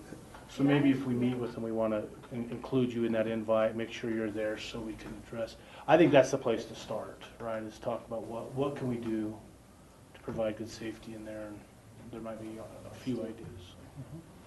Patty? Yeah, and tying in with that, with George's comments about the traffic study that happened along the airport business center and the airport and, you know, that section of Highway 82 coming in and out of town. I just ironically had a constituent contact me yesterday about the electric car issue on that section of road and whether or not we could put it on a trail, the electric vehicles on the trail or back on the highway. And I really believe that if CDOT was to do a speed analysis again, that traffic for the most part of the day coming into town is stopped. So I think you'd find we have very slow speed limits coming into town these days. Not, you know, it just was interesting when we upped the speed limit there, like George said, the traffic study came back showing that people go faster, which is too bad because I think if anything it would be better for that section to be slower. I told this constituent that she may have to go back to CDOT, so you may be hearing from her as to the need to reevaluate that coming into town. And correct me if I'm wrong, if we do a speed study, we do ask that either the county or the city request that. Okay. So it'll be a formal request, a formal process. So she would have to come back probably through the city. Yeah, we want your concurrence that that's where we want to go. And then usually what we'll do is we'll sit down and meet with you all. We can do some informal things sometimes to kind of check on things and see what it looks like. Yeah, we do go out and take a look at it. We look at crash data. We did receive some anecdotal information about the Redstone area just here in an email in the last couple of days from the art gallery owner up there. And she would really like to see the speed limit lowered there. She does understand that enforcement's a big part of that, and so I believe she did call State Patrol last week and had them come out over the weekend, and she informed us that at least 3 people were stopped for going 70 miles an hour through there. Whoa. I did explain, and it's important to note that while lowering speed limits seems like it will have the desired effect, oftentimes it doesn't, because if they're not obeying a 50-mile-per-hour sign, they may or may not obey a 45. But enforcement, as Dave has mentioned, is a key part of that. Yeah, a lot of Yeah, people, it's a lot of people don't realize, certainly visitors, as you're traveling down 133, either coming from either direction, that you're actually coming into a village, where you've got people coming in and off of 133. And so raising the awareness that there's a village there, and perhaps lowering the speed limit, which happens a lot of times as you're traveling through communities on the state highway, you know, approaching a village, so speed limit drops. I just wonder if there's ways to look at this versus doing a full-blown speed study. And we can't change the speed limit without a speed study. Okay. But certainly we can look at the other things that are impacting that. Yeah, there may be some other solutions with perhaps advanced signing or warning signs. As far as a crosswalk, that was something we really have to take a look at, though. Those are pretty, those are probably even more rigorous analysis on crosswalks, particularly on a high-speed facility such as that, than even a speed study. Of course, because a car versus pedestrian is a lot more risky. But we will commit to going there and looking at it. You'll probably be hearing from, not from me, but from her. I have one question. Since the basalt pedestrian underpass came in so much over budget on the bidding, it made me start thinking, well, maybe an overpass would be the solution. And then yesterday in Denver, I went over a pedestrian overpass over just west of Union Station that felt more like a plaza. You didn't feel like you were on a pedestrian bridge. It was very nice and unlike any pedestrian overpass I had ever been on in my life. And I started wondering, well, what's the cost comparison between doing an overpass versus the tunnel thing through the wet problem that they have there? That is a local agency project, so the town of Basalt is sponsoring that, and if that fits into their aesthetics in their plan and works with RAPTA and the county likes it, you know, it still solves a problem that it would presumably solve the safety problem that we're assisting. That's just a thumbnail thing comparing I think, Commissioner, underpass to overpass. I think it was What comes suggested in? before, but I think a lot of concern about the aesthetics was brought up, and so I think CDOT is supportive in that kind of a discussion. I think it's more about since it's such a local project and local driven and their public process about how they got there. You know, the local community and the county would all have to be behind that too. One of the challenges with an overpass, sometimes people won't get on it. You know, because you have to have long ramps to get there, so it's a little more inconvenient. An elevator. Always an issue. You have to be ready. George? yeah, I mean, one of the exciting things that's happening in Basalt, and by the way, Basalt does not want to see an overpass. They don't have the access for the ramps. You have to deal with ADA, with elevators. But on top of that, WeCycle just made a great presentation down at Basalt, and Basalt is funding a study to look at setting up WeCycle stations in Basalt, and primarily to have access to the BRTs. And so if you want to utilize WeCycle from the town of Basalt, from Elk Run, from Southside back and forth, the way you're going to get across Highway 82 is not on an overpass. It's going to be able to ride your bike through an underpass. Which they need there. It's a very scary intersection. Rachel? Yeah, I just agree with the general concept that people take shortcuts and they don't use them. You know, it just looks like too long to go, and it's going to be faster, and they run the traffic anyhow. And then the traffic's really not anticipating them because they no longer have a crosswalk signal. But secondly, I know we're starting to get short on time, and we did a few other things on our agenda first while we were waiting for you, so we made up a little. But I have noticed that we have City of Aspen representatives here, and I just didn't know if they had anything they wanted to ask or to add while we have CDOT here in the room. No, I'm just here to listen. And that's it at the moment. So. Okay, I don't know if John Kruger has anything. Nope.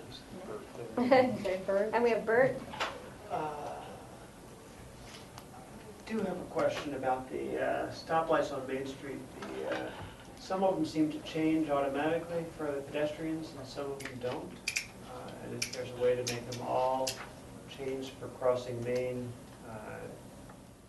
that would be, I think, helpful for pedestrians and Aspen. Some change automatically when the lights change, some don't. Yeah, we can check into that. Some lights have a dedicated pedestrian phase where it's PED actuated. Others have just a dedicated PED phase regardless of the presence of pedestrians. And others don't have a pedestrian phase, and those are typically where we don't have crosswalk facilities or sidewalks. And I don't think that's the case here, but we can certainly get back with you on that and let you know what the status is and the potential to add some additional. Thank you. Did I get you right, that your goal would be that when the light goes red, there's an automatic PED phase? Not necessarily have to push the... Correct. There's many people that stand there from Don't visitors push the button and don't cross. that don't know to push it.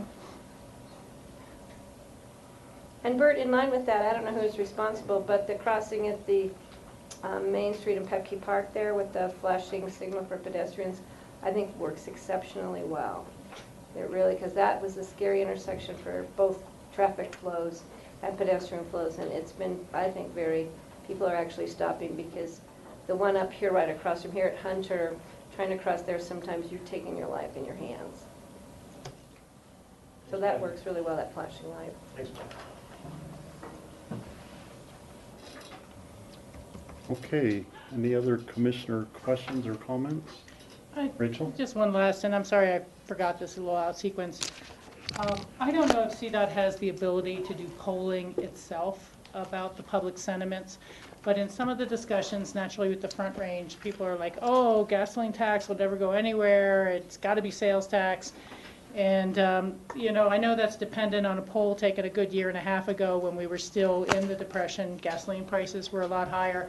And for a lot of us, there's really questions about how the questions themselves were answered because it was funded by private parties, and it seemed to really kind of have a bias towards making sales tax sound like it's almost nothing, you'll never have to pay for it, versus you know, what the real cost would be if you're now buying $5,000 of furniture for your house at warehouse, or the fact that all the double truck FedEx trucks will never pay a dime more when they block I-70 Vail Pass. So if you guys are able to either contribute in the fund, you know, the poll in such a way that you're sure the questions are unbiased and they have all revenue sources kind of on an equal basis of what you're asking people. Because it was, you know, your gasoline tax will be another $120 a year, but sales tax 1%.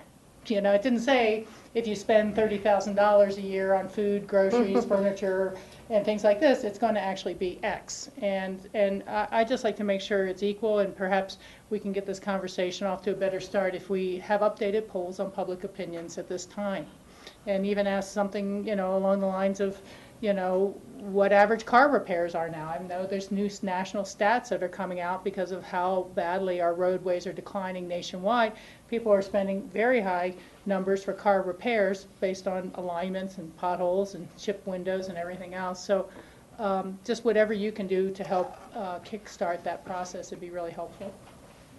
Thanks, Commissioner. I will make sure, from my perspective, I got to stay out of that stuff a little bit, but our transportation commissioner is a good resource there, and if you haven't talked to Kathy, I'll certainly pass this on along, that you brought that up today.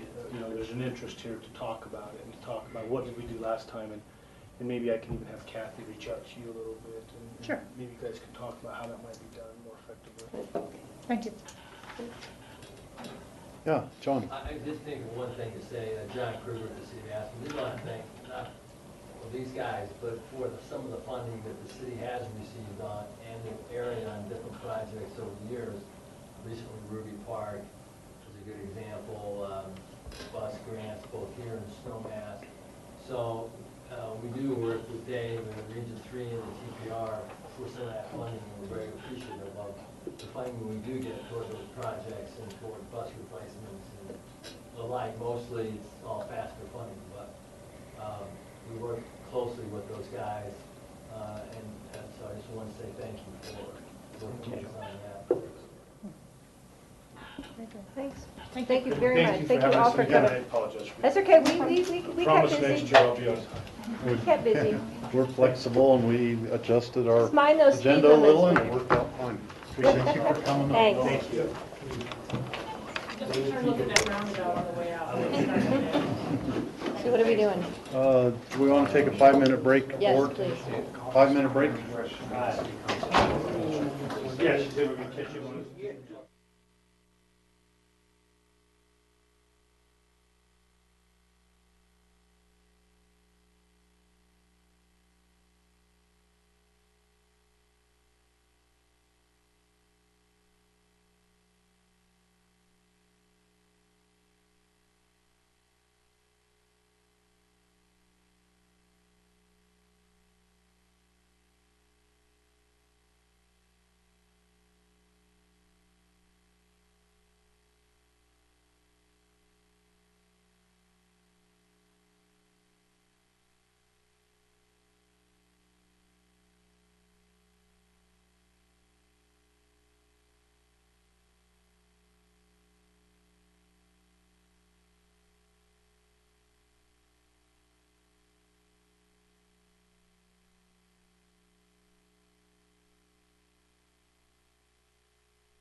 come back, you know, I think since Nan is here and We can turn it off, can't we? she's been waiting, we're gonna have Nan come up next and then she can get back.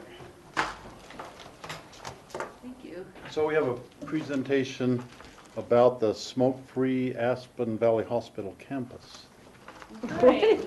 So I wanted to bring along a couple of little presents.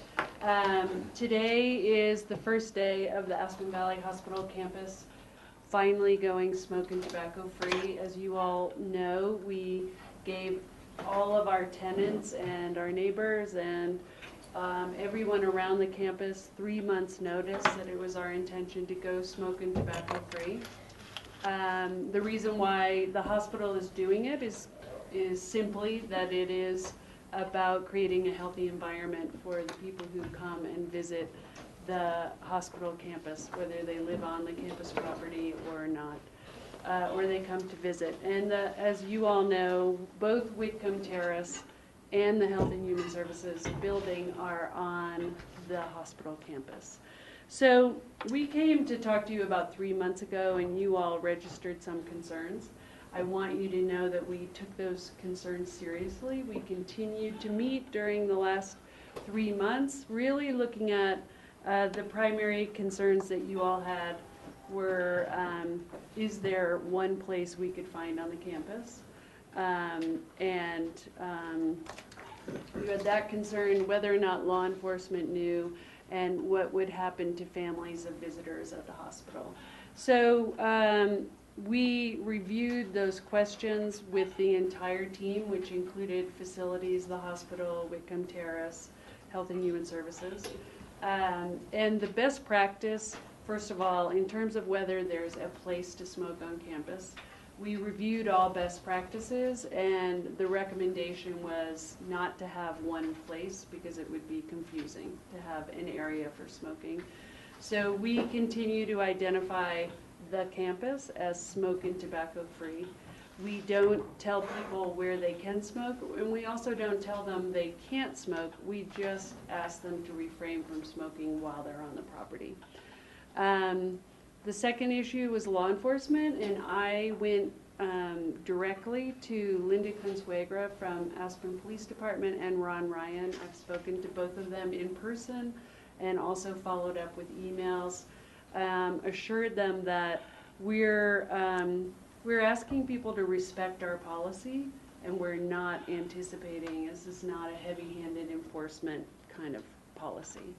And so both law enforcement agencies are aware, and they know that we're not likely to call them unless someone got belligerent and unruly, which we sometimes have to do anyway on any given day in our building. Not often, but occasionally, and law enforcement always comes right away. Did I say there was a third point? No, you covered him, Okay. the family and visitors. And family and visitors. So in Europe in particular, the European Hospital Association is already smoke and tobacco free on their campuses. So Europeans are used to this type of expectation. Most of the other hospitals that have gone smoke and tobacco free have not found that when families are in crisis that it's a problem. So we're anticipating that it won't be. Dan Bonk and I just have visual aids. Dan Bonk and I wrote a letter to the neighbors telling them again, probably for the third time that we're doing this September 1st, that we have established in the Health and Human Services building two things. One is a good neighbor policy. So it is our policy that all of the tenants and the customers in our building respect our neighbors' privacy and their property, and that we're all on the watch to make sure that nobody is going on to private property. And the hospital adopted a good neighbor plan as well.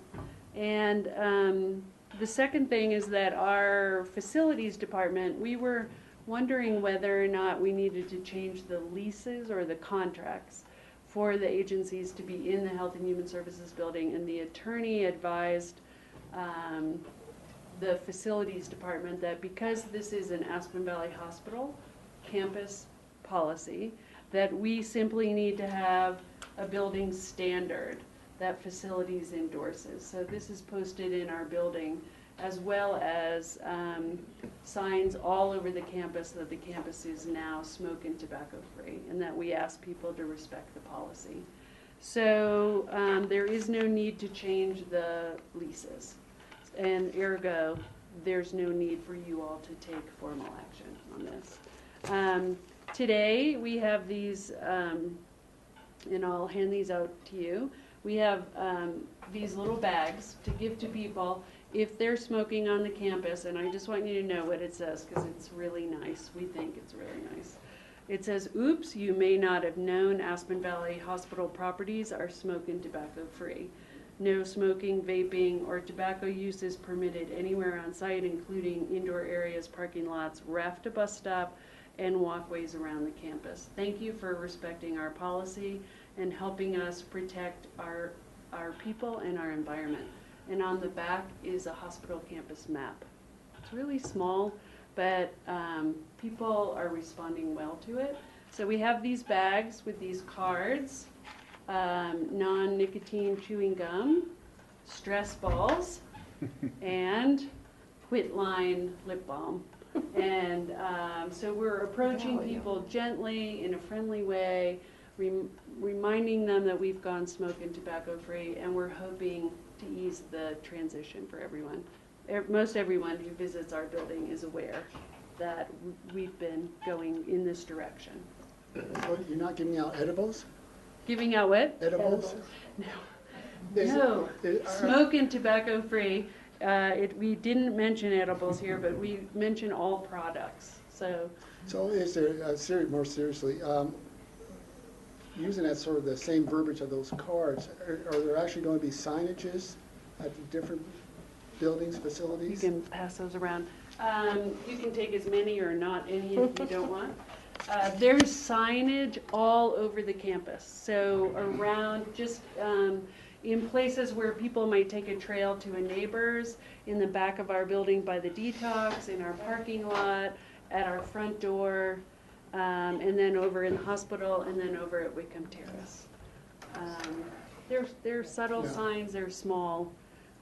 There's one on the fence where the day center guys hang out. So Steve? Yeah.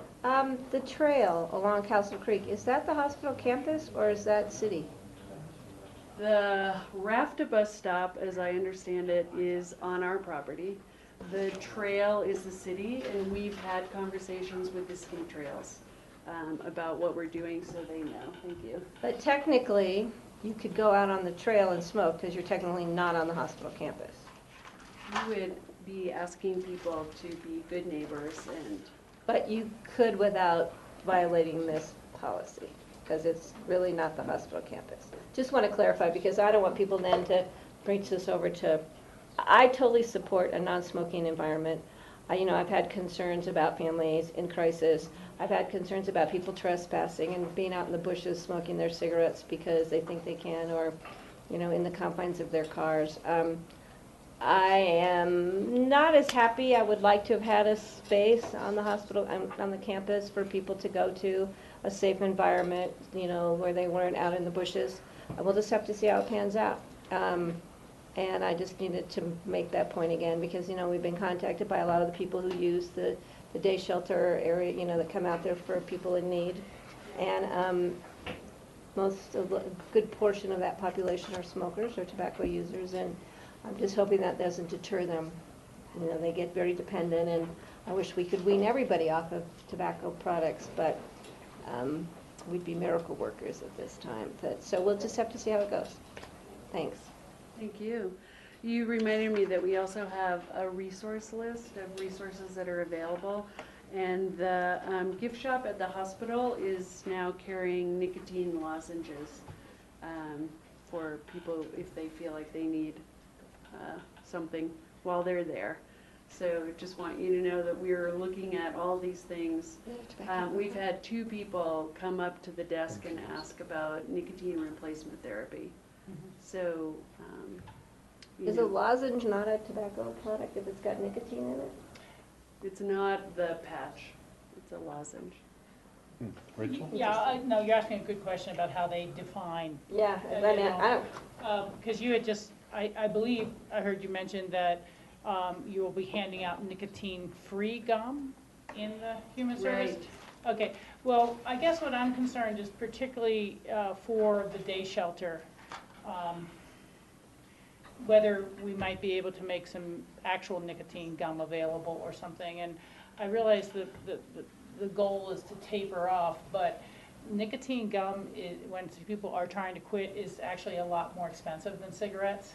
And so if you're already dealing with a homeless population of limited means, I think that they're going to have a harder time saying, okay, I'll take something else while I transition off, without providing some of that something else, because again, it's just more expensive. And what could we do along those lines? We'll talk to Vince. We can't distribute the patch. That has to be done more directly. The Mind Springs Health started on July 1st, as you guys know, in the detox. And they have patches and gum available for their staff, and so we'll ask them, how can we make it available? Yeah, because it is an over-the-counter product.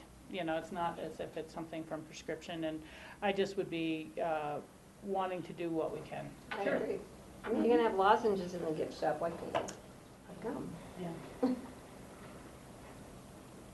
Any other questions or? The people who are residents in the hospital housing and the seniors in Whitcomb Terrace, do they have to sign something in their lease agreement that they can't smoke in their apartments?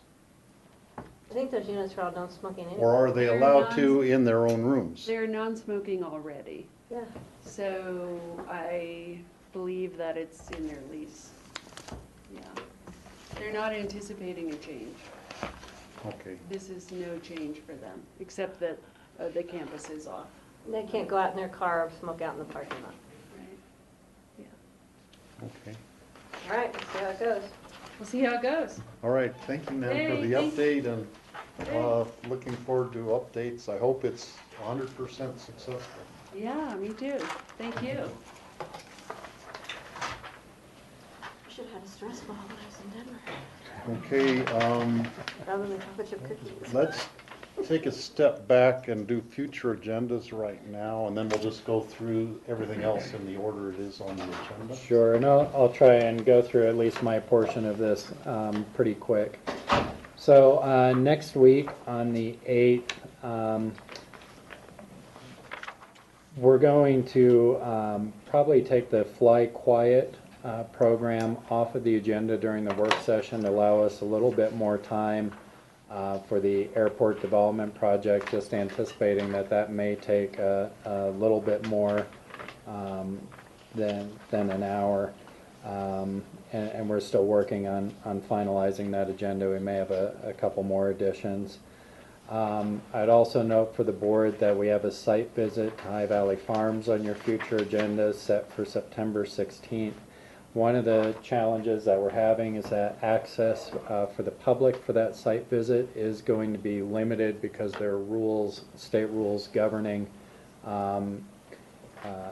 access to these facilities. So it's going to be very important that all of you who want to go on that site visit bring your ID. It's going to have to be checked and logged as part of that site visit.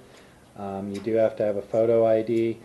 In terms of public participation, it is going to be limited. You cannot have more than 5 people per a escort, I guess, through the facility. Anyone in there has to be 21 and also has to be logged in. Go. So fair enough. Darn. So we'll try and find a way. We don't have those restrictions noted on our future agendas now, but we'll get those noted on our future agendas. I'd imagine that what would be most important is that a member of the press could attend with us so that it's not a secret meeting. Yeah, and we're working with Jordan, and I imagine we'll have some members of the press who will want to attend, and we're anticipating that now. Obviously, they'll have to meet the same requirements, I think though. Rick went down today.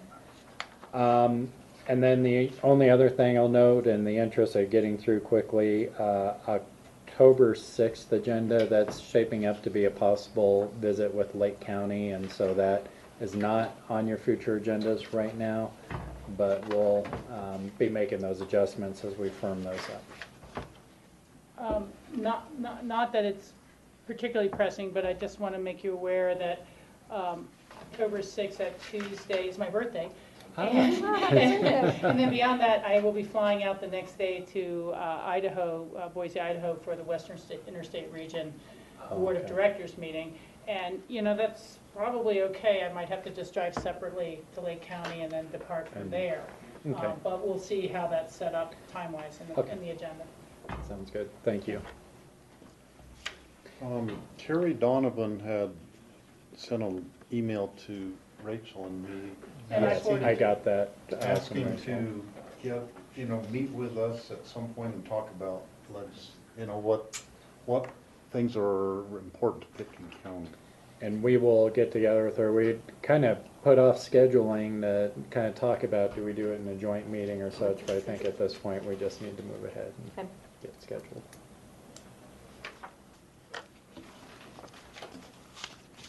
Okay, board open discussion. Okay. Do we Steve, have some? I'm sorry, I didn't realize Dr. John was through future calendars. The one question I had was that, yeah, you had previously said, and I thought I wrote it on my calendar, that the discussion of the state salary bill would be on this meeting, and it's not. I mean, that's where I've written it down, and I just don't see it appearing on any of our future work sessions. No, I was looking at, actually, I'm sorry, Rachel, It's on for the 15th. September 8th, and we had to push it out. To the 15th. Yeah. So, and just so you know, I have talked to CCI, and I understand their timelines, and this will be well within their timelines. Great, perfect. Yeah. Thank you very much. Mhm. Okay, sorry, Steve. Okay. Open discussion items. Steve, I just want to thank the board again and the public for allowing me the time to go to Denver to have my eye surgery. I know that in the paper, somebody called me and said, why were you absent? Why were you absent? And the paper very kindly just puts that a commissioner is absent. I wanted them to know it was for a valid reason. So, yeah, so I'm back. So let's hope I get to stay here with my head up. Very glad. Yeah. Full recovery. Anytime anybody has to deal with a medical issue, It was a that tough really one. is the most important thing for them at that time. Well, I think having to stay in Denver for a week was the hard part. It's good to be back. George? John, what's the update on the, working with the contractor on the Capitol Creek, Snowmass Creek, redoing some of that work?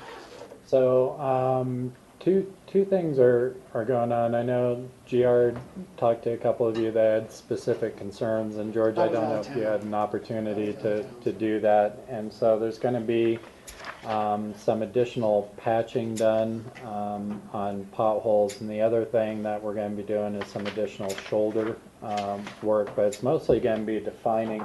Part of the problem is the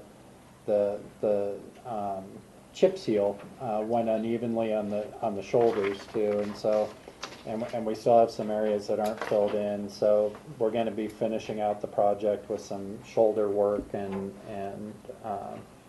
extra gravel in those places. And so I don't know the exact place that the patching is taking place, but I do know there's some areas where there were still some pretty good divots in the road.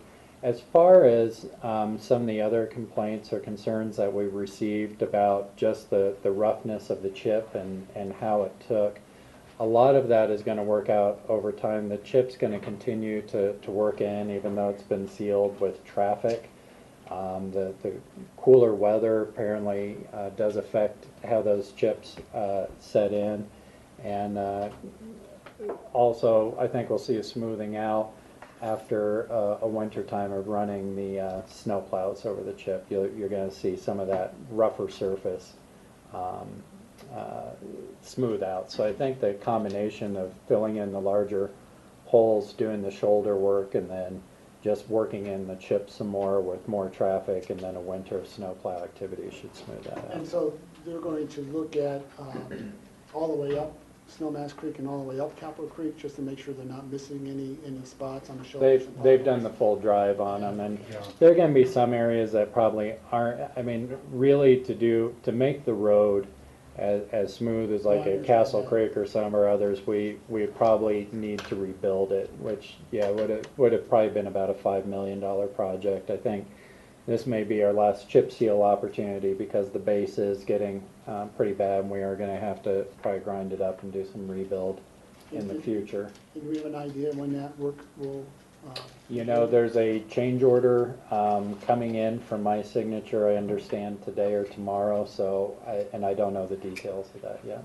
And George, they've marked with white paint the different spots, just probably yesterday. Oh, okay. They went up and I did didn't see that. that. So there's numerous places along, if you just took the drive along, you'd see the different places they're gonna be doing repairs. Okay, great. And there's gonna be shoulder work along right. the way where it's too narrow.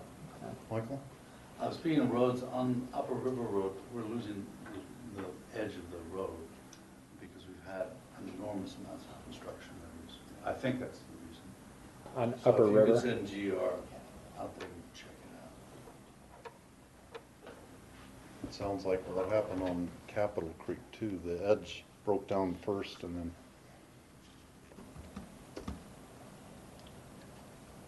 I don't have anything else. Okay, any other open discussion items? Let's see, is everybody else here for the special meeting Yeah, I on the think- ballot? Yeah, I think we have Phyllis and Kara here. I think Do Kara's we make a behind motion the, to go in? pillar. Do we need a motion to go into special? Okay, meeting? I'm gonna call a special meeting to order. And this will be for, and I don't think we need a motion to. No, we don't. You can just call Go it. in, and coming out of it, we'll need a motion. So this will be a second reading and public hearing of the ballot issue having to do with opting out of the, the word's slipping my mind here. Senate bill. Yeah, Senate Bill 1033, is that right? 152. 152, 1030, okay, I know what 1033 is. All these numbers start melding in my head. So we have Kara and Phyllis. So we're before you for a second reading of the language for SB 152 opt-out for November. There's the only change from the first reading is taking your guys' input and selecting option, I can't remember. What was that, option B? Yeah. Option B to include the language as you guys had recommended. Otherwise, no other changes.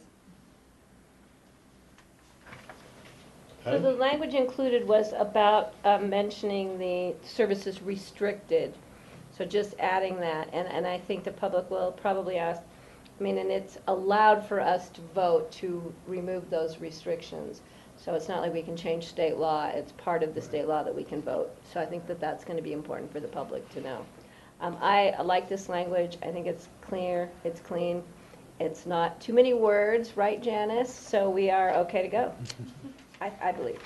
My position is. So is that attachment, I'm getting confused here, so is that attachment A in our handout? I believe so, because it has the language in there. So option B is actually attachment A? Yeah, so Michael, when we, yes, and It's a new memo. you're in the public sector now, Michael, and I just wanted to make sure I was following. yeah, so You were following it just to track, when we presented in work session language, we presented initially one alternative. The board asked for an alternative ballot question, which is the option B, to be developed. So when we brought the first reading of the resolution forward, we had an option A and an option B.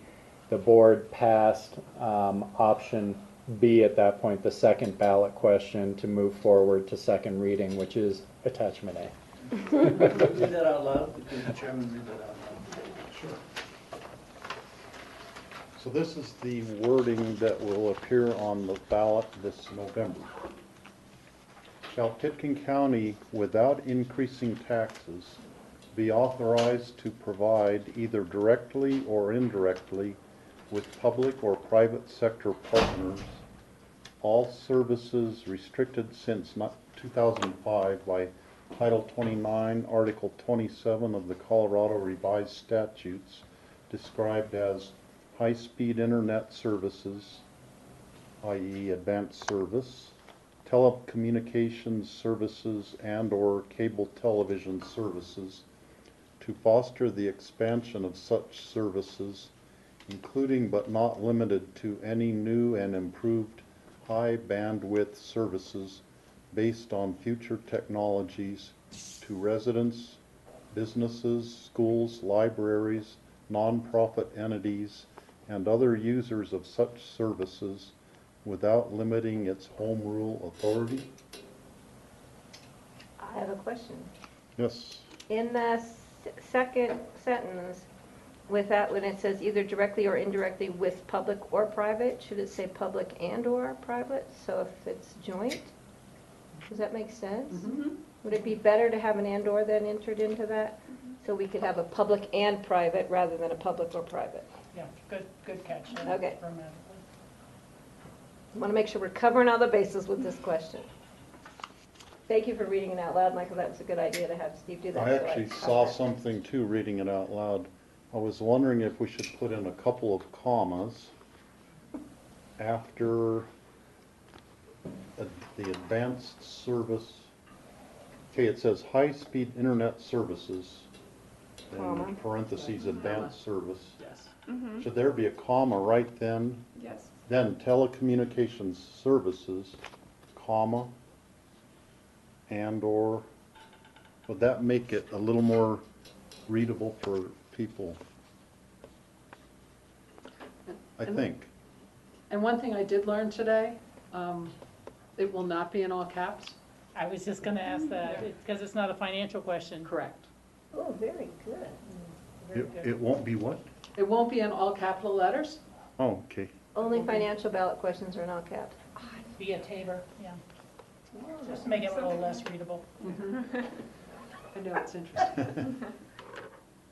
So I mean, that's something new to me. I always wondered why some things were in capital letters.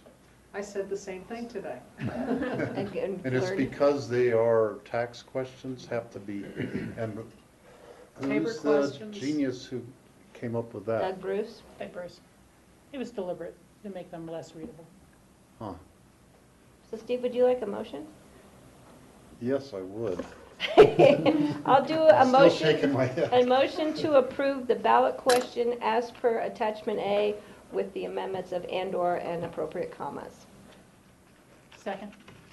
Okay, it's moved and seconded to approve the ballot language. Is there any further discussion? You can make a quick comment.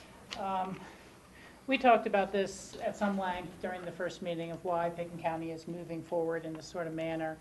And, you know, it's a ballot question, so you never know what the voters will do. And we're asking for the voters' assistance in being able to move broadband services forward in Pitkin County for economic reasons, for public safety reasons, for all those reasons. So, you know, I hope that individuals who have been pressing for so long, and rightfully so, and we appreciate their help, will be involved in the education efforts of the public going forward this fall, and that's going to be really important. So thanks to everyone who's out there who's helped bring us to this point, thanks to our staff who's helped bring us to this point, and I'm going to vote yes with knowing I'm going to mark yes on my ballot later too. Good point. Okay.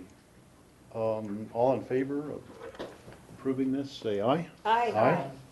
Okay. Thank you, ladies. Unanimous. Thank you. And very gentlemen, much. and whoever else in the So we need a motion to come out of special meetings? You might want to stay in special meeting because you're going to go into executive session. Okay, good Yeah. point. Oh, we are? Is that on there? Okay, we don't have any other items before going into executive session? Is that right? We've sort of jumped around on the agenda so much that. So you need a motion to go to executive session for Yes, purposes of? for purposes of property acquisitions, CRS 24-6-4024A.